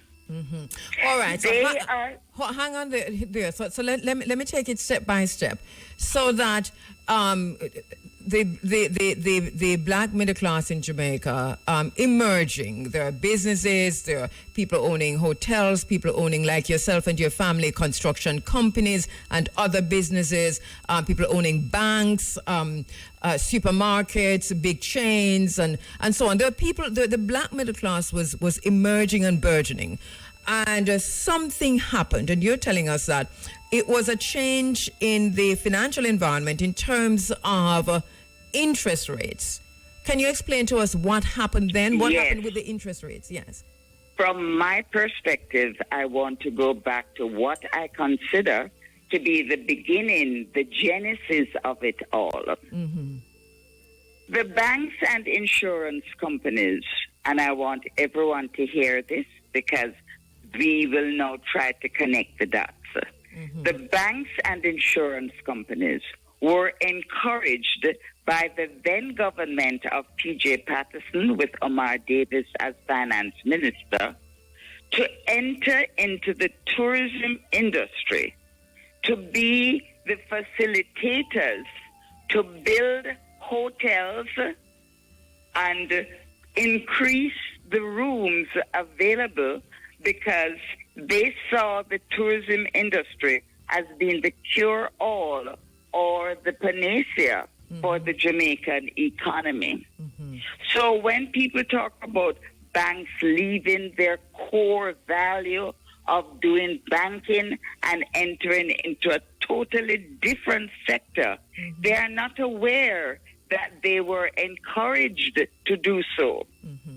Having laid that foundation, I will now go on to say that Don Crawford, who, as a black man, owned Central National Bank and his group of Central National companies, decided that he was going into the expansion of 2 large hotels and fuse them or join them together to make the largest conference center in the in the West Indies. So what were these 2 hotels? There were the Jamaica Grand and the Renaissance Hotel that have now been merged and have become Moon Palace. It's so ironic that I was at the Moon Palace Hotel just a few weeks ago at a reunion, and I couldn't find the heart, I couldn't find it within myself to break up the mentality that I felt within this space that I should interfere with their merriment mind and tell them that where we're sitting is the actual cause for the FINSAC debacle and the financial meltdown of Jamaica. Of course, there were other banks buying other hotels, right? Because I remember correct. that there was one up in just in Orcabessa there. There's also the Navy Island. Banks were buying islands in Jamaica. Navy Island, you had to get a passport to go because it was now acquired. So it was a tourism thing. I mean, so yes, the banks really did go into tourism. They went all out in a serious because way. They were invited to do just that, to help build the infrastructure that we now see and take for granted. It was the banks and the insurance companies who were the mainstay of those rooms that we now take for granted, and that people are so glib about talking. Jamaica's tourism industry is this, that, and the other, without knowing how we came to have so many rooms available at this point in time. So get back to the genesis. Oh, sorry, No, go ahead. So what happened then? So the banks entered into a whole other industry. What happened? Yes. But in the case of Don Crawford's Central National Bank, he needed foreign exchange to renovate, refurbish, reformat, whatever you want to call it, these 2 hotels to get them up to the 5-star rating. So, in a nutshell, the United States Embassy had a block of shares that they were auctioning. And the grave sin that Don Crawford, what you call it when you committed, that people hate him for to this blessed day, and was part of the reason for his destruction, was the fact that this black man was ambitious enough and went to the auction and outbid the normal merchant class who would need foreign exchange to bring in our food, clothing, and shelter. Let me get that plain and straight. So he went, and all for the want of bidding approximately $3 Jamaican more than the regular bidders, it caused a stink. So he had the audacity. To compete with the planter class. What happened? You're connecting that directly to what? So they set about to embarrass Don Crawford for doing this wickedness.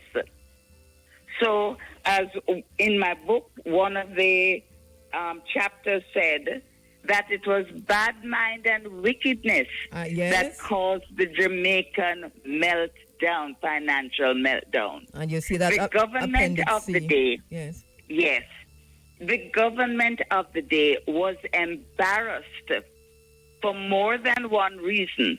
And one of the reasons was that Don got the foreign exchange, sir, Don Crawford, big man. Mm-hmm. Don Crawford got the foreign exchange.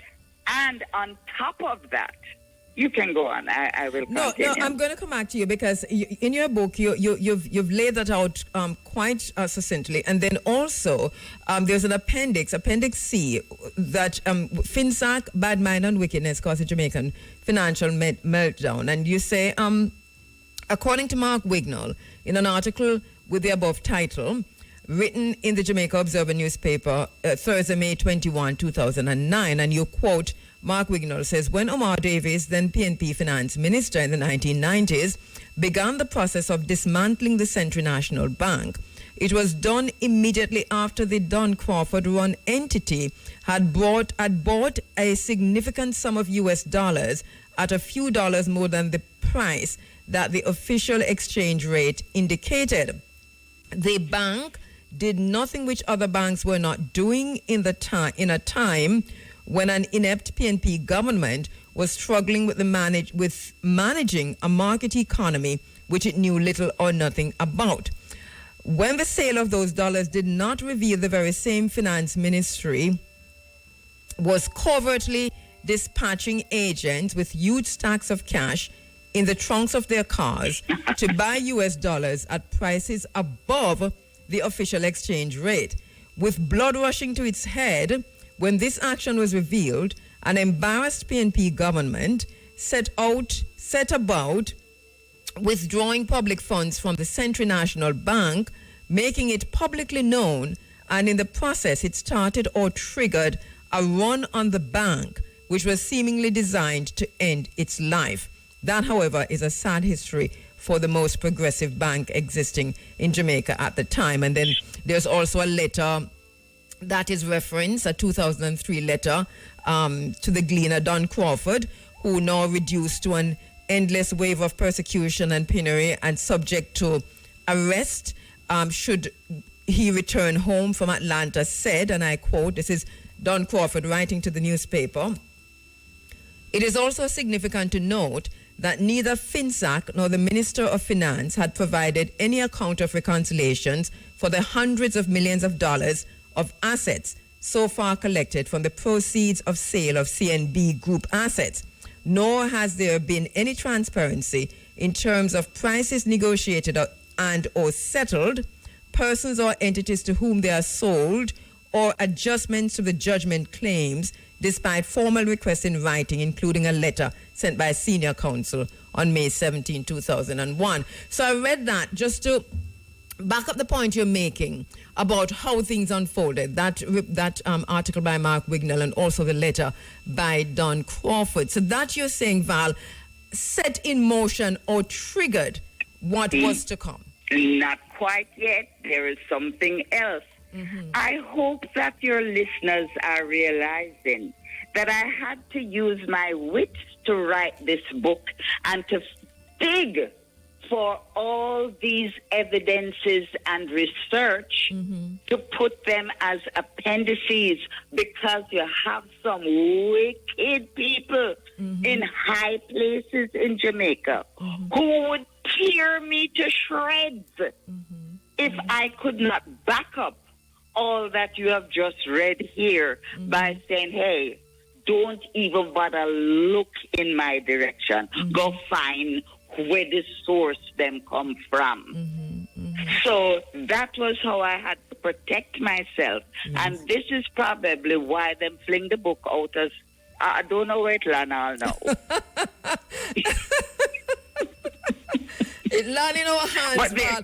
Let me just let our listeners know that the book is available. Where can we get the book now, Val? Because I know it was in the on the shops. Amazon. Hello.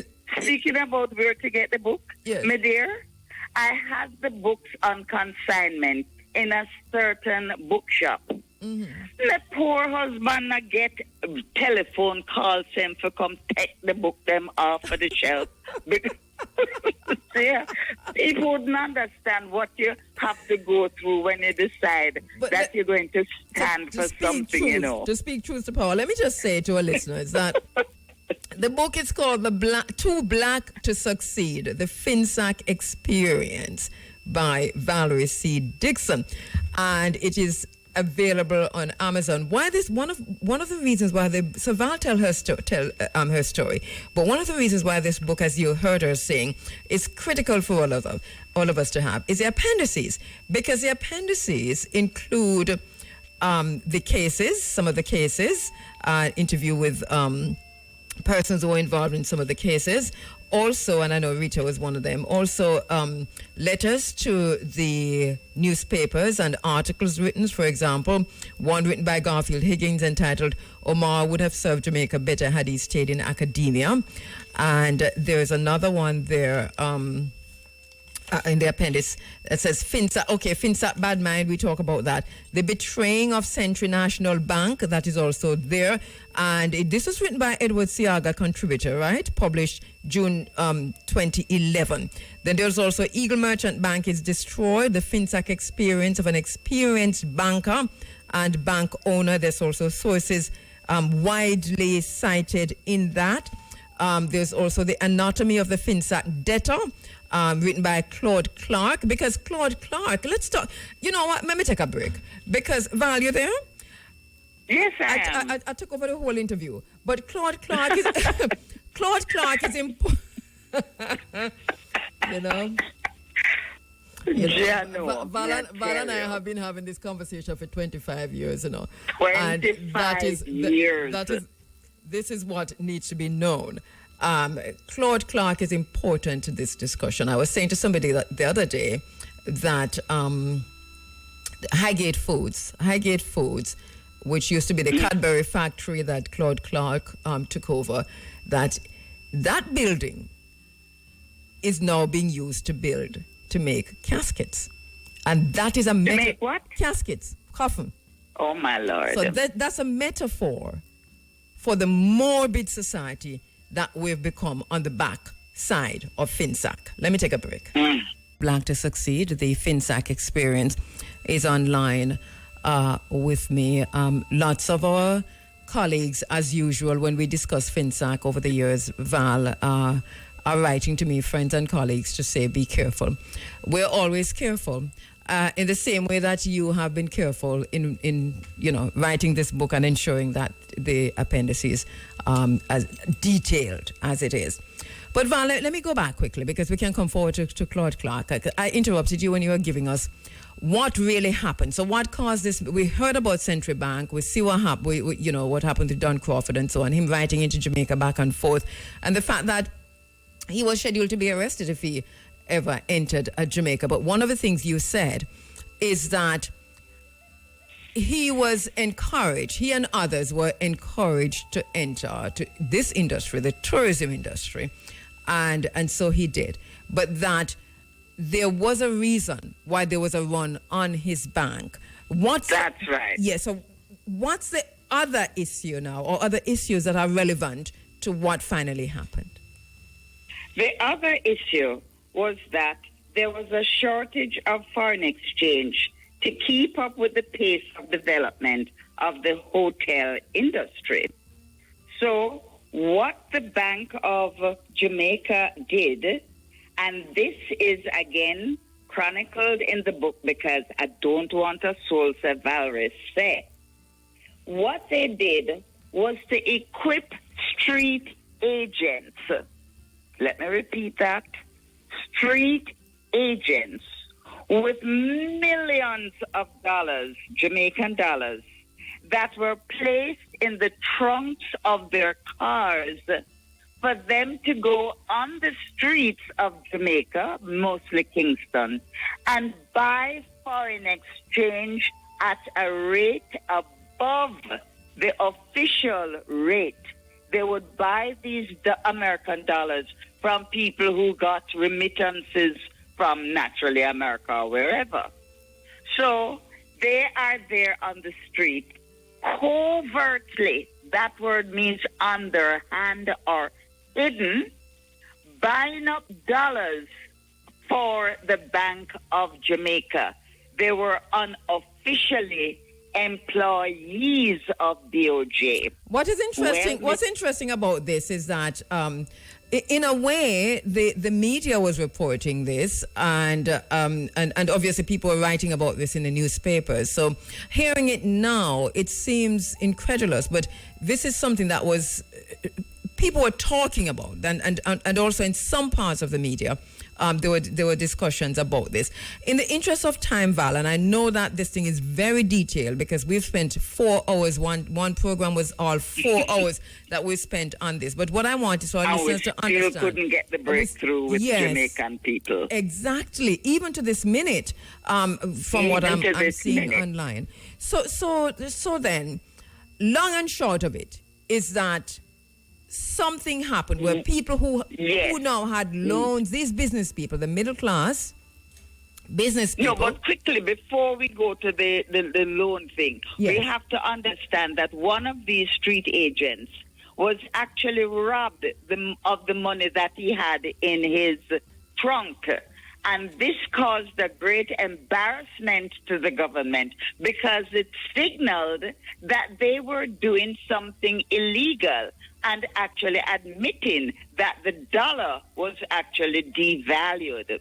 When this was found out, as the article said, with blood rushing to its head, the then government stripped Century National.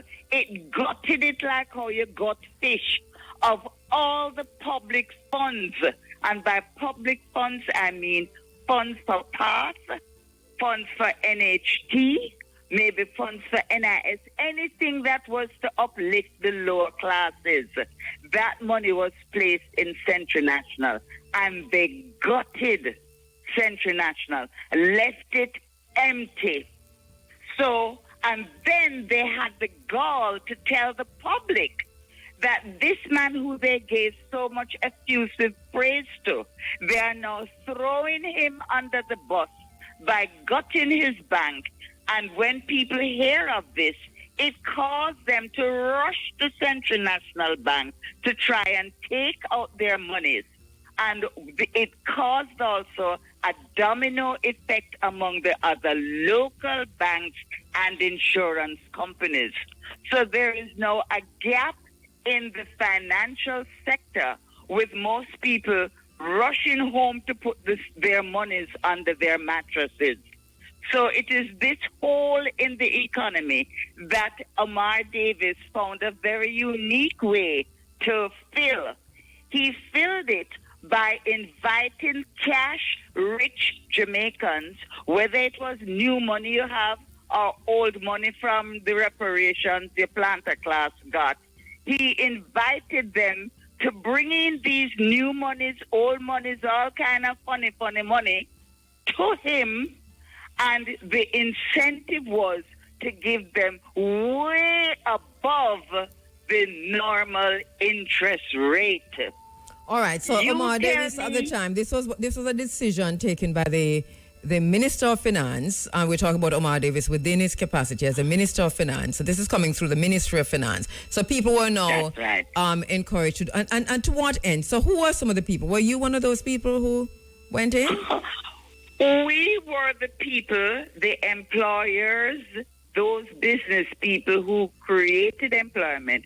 We were the ones who the high interest rate sunk because our business plans did not have in there an expense called bank charge, bank fees that was above what we agreed when we took out our loans.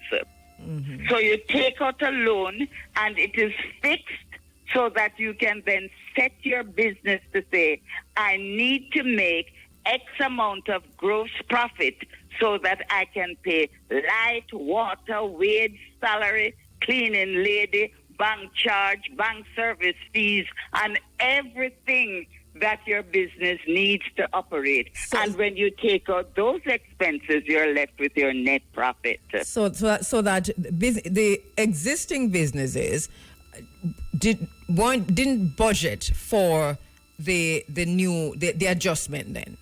That was happening. We didn't know it was coming. In the financial sector. We went in accepting a loan at, for argument's sake, let's say 30%. Right. When the government finds itself strapped for cash and induces and entices these people, I call them the cash-rich people, to lend him money, the only reason why they would do that is because he guaranteed them high interest rates up to 120%. So how can a business straddle that gap between 30% that you're paying every month to now go and find extra clients, extra customers, extra work to make you able to pay this exorbitant high interest rate and still make profits? So on the face of it, unintended consequences. Unintentional consequences, or maybe intentional consequences, because what happened when we were destroyed, the 44,000, and some were not even FINSAC.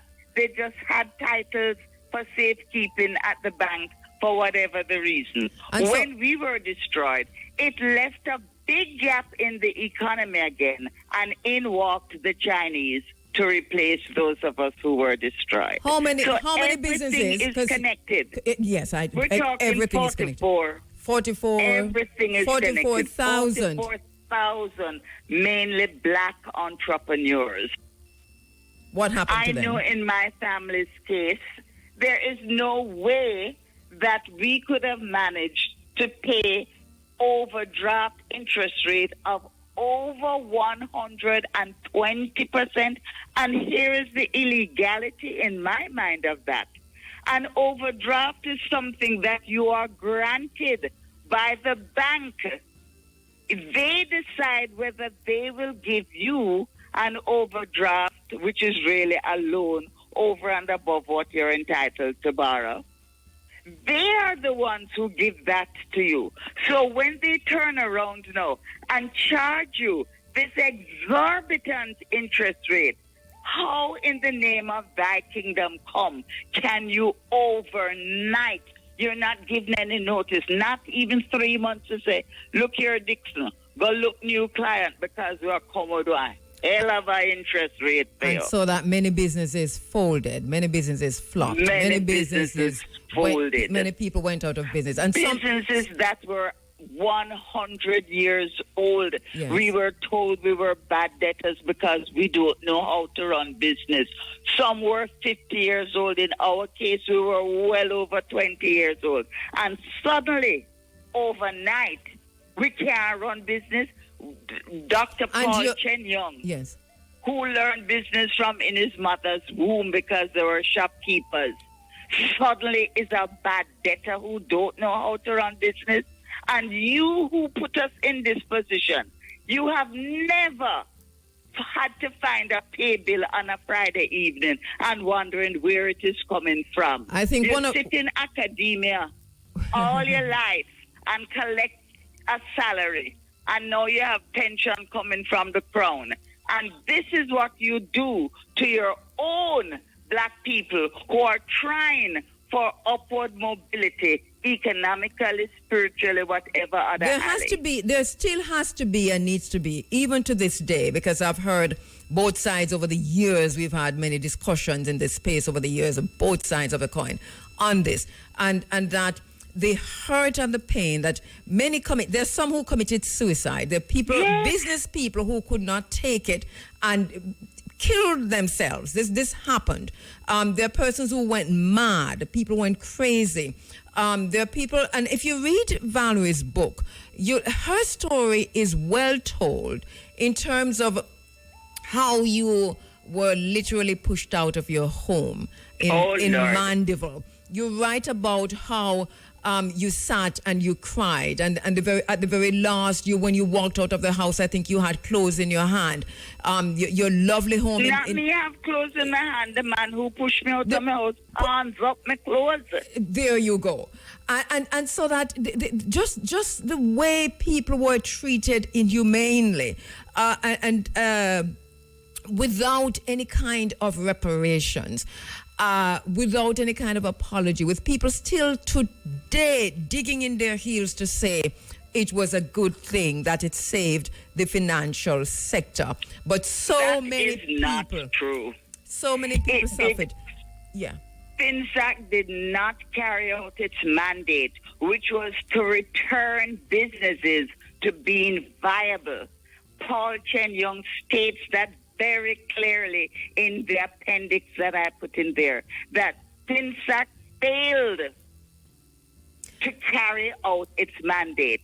And we have to ask the question, who did FINSAC save? Who benefited? Let me take a break, because the question is, who benefited from FINSAC? In many ways, including who buy the people them house at little bit of money per auction. Right? Who buy the people in vehicle? Who buy the people in land? Who took over? Who walked in and moved in and took over? Who bought a bank that was doing worse than Central National? Let me take a break. I'll be right back. These questions must be asked and answered. It's written Too Black to Succeed, the FINSAC Experience. It's available on Amazon. It's a very, very good read. Valerie takes you through her entire life to the point of her doing pretty good with her husband in Jamaica and family, and then losing everything under a financial adjustment scheme here on the island. Val, as we, there's a lot of talk, as I said earlier, about the FINSAC archives, and we see there's a story in one of the papers where the Prime Minister of Jamaica said that he's not going to allow, not on his watch, will those who were involved or benefited will see government again. Obviously, this becomes a partisan political football, but there are still people. There are still survivors, right? The FINSAC survivors, those who were FINSAC'd. There are many survivors just the same, and I think that answers are still needed. Do we know who benefited? Wasn't it on both sides that people benefited by auctions and through auctions? As a matter of fact, inside of the book, I quote from a former Minister of Education who, when asked to describe FINSAC, I can just hear Wilmot Perkins in my head now, dying with laughter. Mm-hmm. When asked to describe what FINSAC was, what the company was about, he said, and here I quote, "It was the greatest transfer of wealth from the poor to the rich since slavery." Wow. He was a brown man, me I call the colorism. Mm-hmm. No. Mm-hmm. A brown man who received debt forgiveness. Mm-hmm. I go to another one on the other side of the aisle who was a finance minister. And I know that he was FINSAC because I used to talk to him once upon a time. But from him get big neck now, me not hear from him anymore. He was also one to receive debt forgiveness. And what did the majority of us, the balance of us, and that's just two from that same class, what did the majority of us, the black ones, get? Nothing. We were flung into shark-infested waters, and some of us could swim, we don't know how, and some went under and shark eat them. Mm. It is that graphic, it is that vivid to get across to dumbed down intellectuals in particular, and the learned many in this country who still insist that we, as Omar Davis described us, were bad debtors because we were greedy and wanted to get free money from the banks, and that was the reason why we did not service our loans, and now want to talk about we want justice, we want this, we want, when it was he, the one who had the pen that wrote into law things like the Money Lending Act, so that a company out of Texas could be given bank status when in actual fact it was just a money collection agency, loans collection agency. And it was run by a friend of a person in high place. His name was Dennis Jocelyn. Him fall down, lick him head and dead. But they took up the cudgel of that thing and started to beat us in our heads because they registered the company called Jamaica Redevelopment Foundation, both in Texas as well as in Jamaica. So Jamaica Redevelopment Foundation, that these highly educated people know nothing about, is actually a foreign company. The new owner, Jason Rudd, comes to Jamaica every so often, sells our collaterals that were with the banks and insurance companies, and then he converts that money into U.S. dollars and repatriates it back to Texas. And the strange thing, and this is where I am questioning legality here, in the state of Texas, usury, I not read the Bible so well, so I not quite understand why the Bible frowns upon usury. But even the Bible says it's not right. And they use usury to further penalize us who had our collateral taken away, because they use the law to say if you don't pay your service charge and your loan fees, then they have a right to seize your collateral and sell it. And seize they now, did. When you Seize lick they me did. down, and you kill me, and you destroy me, you make it impossible for me to earn a living.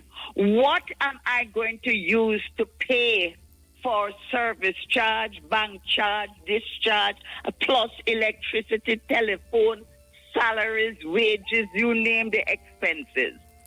And this is the point. So the point for this 944, just as I was going to say, 44,000 people who were FINSAC. So let me ask you this, Val, because so the collaterals were seized, things were sold back at auction and so on. And I know from many people, and so many people are writing in to say that they, their parents or their siblings were FINSAC, and that the collaterals and the properties that were seized, that they were bought back by the cronies of some of these very same people who were involved. That's correct. The people not Jamaican investors, and took instead of an offer from the Beale Bank, which was not a bank but a collection agency, from Texas, where in Texas usury is illegal. So if it is illegal in Texas, why is it legal in Jamaica? There is still a case. Jason Rudd, the only thing that remains in Jamaica is the money to pay a skeletal staff. Everything else is repatriated, and we wonder why the dollar can't stay steady. But worse than that, we went to the land agency to look about our collateral that were in that bank that was destroyed, only to find out that our collateral was sold and his new names upon the title them. And you, of course, know who those names are, but hold it this, Val. This is what happened, right? This is exactly how it happened. A lot of people in Jamaica who were FINSAC, who are survivors, have this very same story. It means there needs to be healing and there needs to be reparations, right, on this, reparations. Now, I'm going to say something that I know is going to be a little bit controversial, but Mark Golding, who is now the leader of the opposition, you were an advisor on this whole debacle that went south, and this is why the archives were released. We told you the archives were going to be released, and we tell you they're going to be released right before the elections. We knew that was going to happen because this was going to be used as a hammer over the PNP's head. And if you have a hammer in your hand, everything a nail. So this is basically what it has become. We hear what the Prime Minister is saying. We hear what all the operatives are saying on both sides in the open media. But people's lives were destroyed. And so there needs to be a truth and reconciliation with reparations on FINSAC on this island in Jamaica. Now, let me ask you a question, Val. Over the many years that we've been doing the research on this and you have been guiding this process, one of the things we're sure about is that those who ended up with the properties that were stolen, that were FINSAC, that those who ended up with these properties were on both sides of the aisle. Both PNP and JLP, right? That's correct. So this is why they are so afraid to release. I'm not even sure if it exists. Them release the archives, and I don't read it. It's the first time anything ever released, and I have no interest in it. We've been calling for the release from 1990 or when, right? But no, but it's too little, too late. I think that we already know what happened. We see people in between the time that we started talking about this in the early 90s, Val, until now. We've had some suicides, right? People who we even interviewed ended up killing themselves. And this is a wicked thing, man. Yes, this is not a joke. This is not a political football. I don't care how Andrew Holness want played. I don't care how the PNP need to respond. But you both are complicit. And so there's something that needs to be done in terms of if not the survivors, but the children of the survivors who were FINSAC. Is it too late to restore the black middle class in Jamaica, Val? I am not sure if we can do it in Jamaica because a Yale University study on FINSAC written by Corey N. Runkel, I placed it on my wall, I need to place it again, revealed that the board of directors of FINSAC came from the law, labor, politics, and academia. So if you have lawyers, people in labor, people in academia, what was the other one again? Law, politics, academia, yes. politics. And yes, if you have those people and they are compromised, tell me which lawyer who is a member of the board of FINSAC is not going to try and cover him or herself by bringing in the whole army of the legal fraternity to back them up. So you know with your case, which one of them can you call upon? And who is going to give you justice? I think, and I would say this to the Prime Minister of Jamaica and to the Minister of Finance who is about to leave, and I note that I haven't read the article yet, but I'm just seeing someone sending me an article. It seems as if the Minister of Finance has written an editorial or something in the newspapers today on this, and we heard what the Prime Minister is saying. But there has to be a broader way to deal with this and a less partisan and parochial and tribalist way to deal with this. Just to say, you can't just be out there just politicking around this. People's lives were damaged. stage. Hear the pain in our sister Valerie's voice just the same. She's been through a whole lot. Read her book and you'll get an idea. We've had Yola Baker in this space also, Val. We've had many persons through the years who have been who FINSAC. have experienced Yes. it. We're not talking because somebody tell us that. We lived it. And some, we lived it. so that there has to be a conversation with the survivors. And it can't be just talking over people's heads on the radio stations and talking about how it was a good thing and people get back money and people. I hear a lot of these conversations. I am really mad as hell about it all. All right, so I'm going to wrap up a bit, Val, but just to give you the final word, what would you like to see happen even at this late stage? Even at this late stage, even if you have to step outside of Jamaica and get a sovereign country who understands human rights violations, who can defend, because we have nobody in Jamaica to defend us. Otherwise, it would not have taken 25 years with still no justice and no proof that a report exists.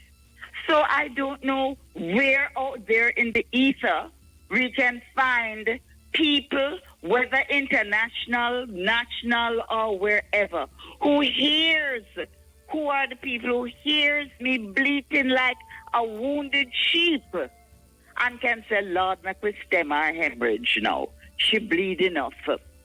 We don't have that in Jamaica, and that's why I thank Yale University for highlighting the things that they did. And some of it corroborates with my book.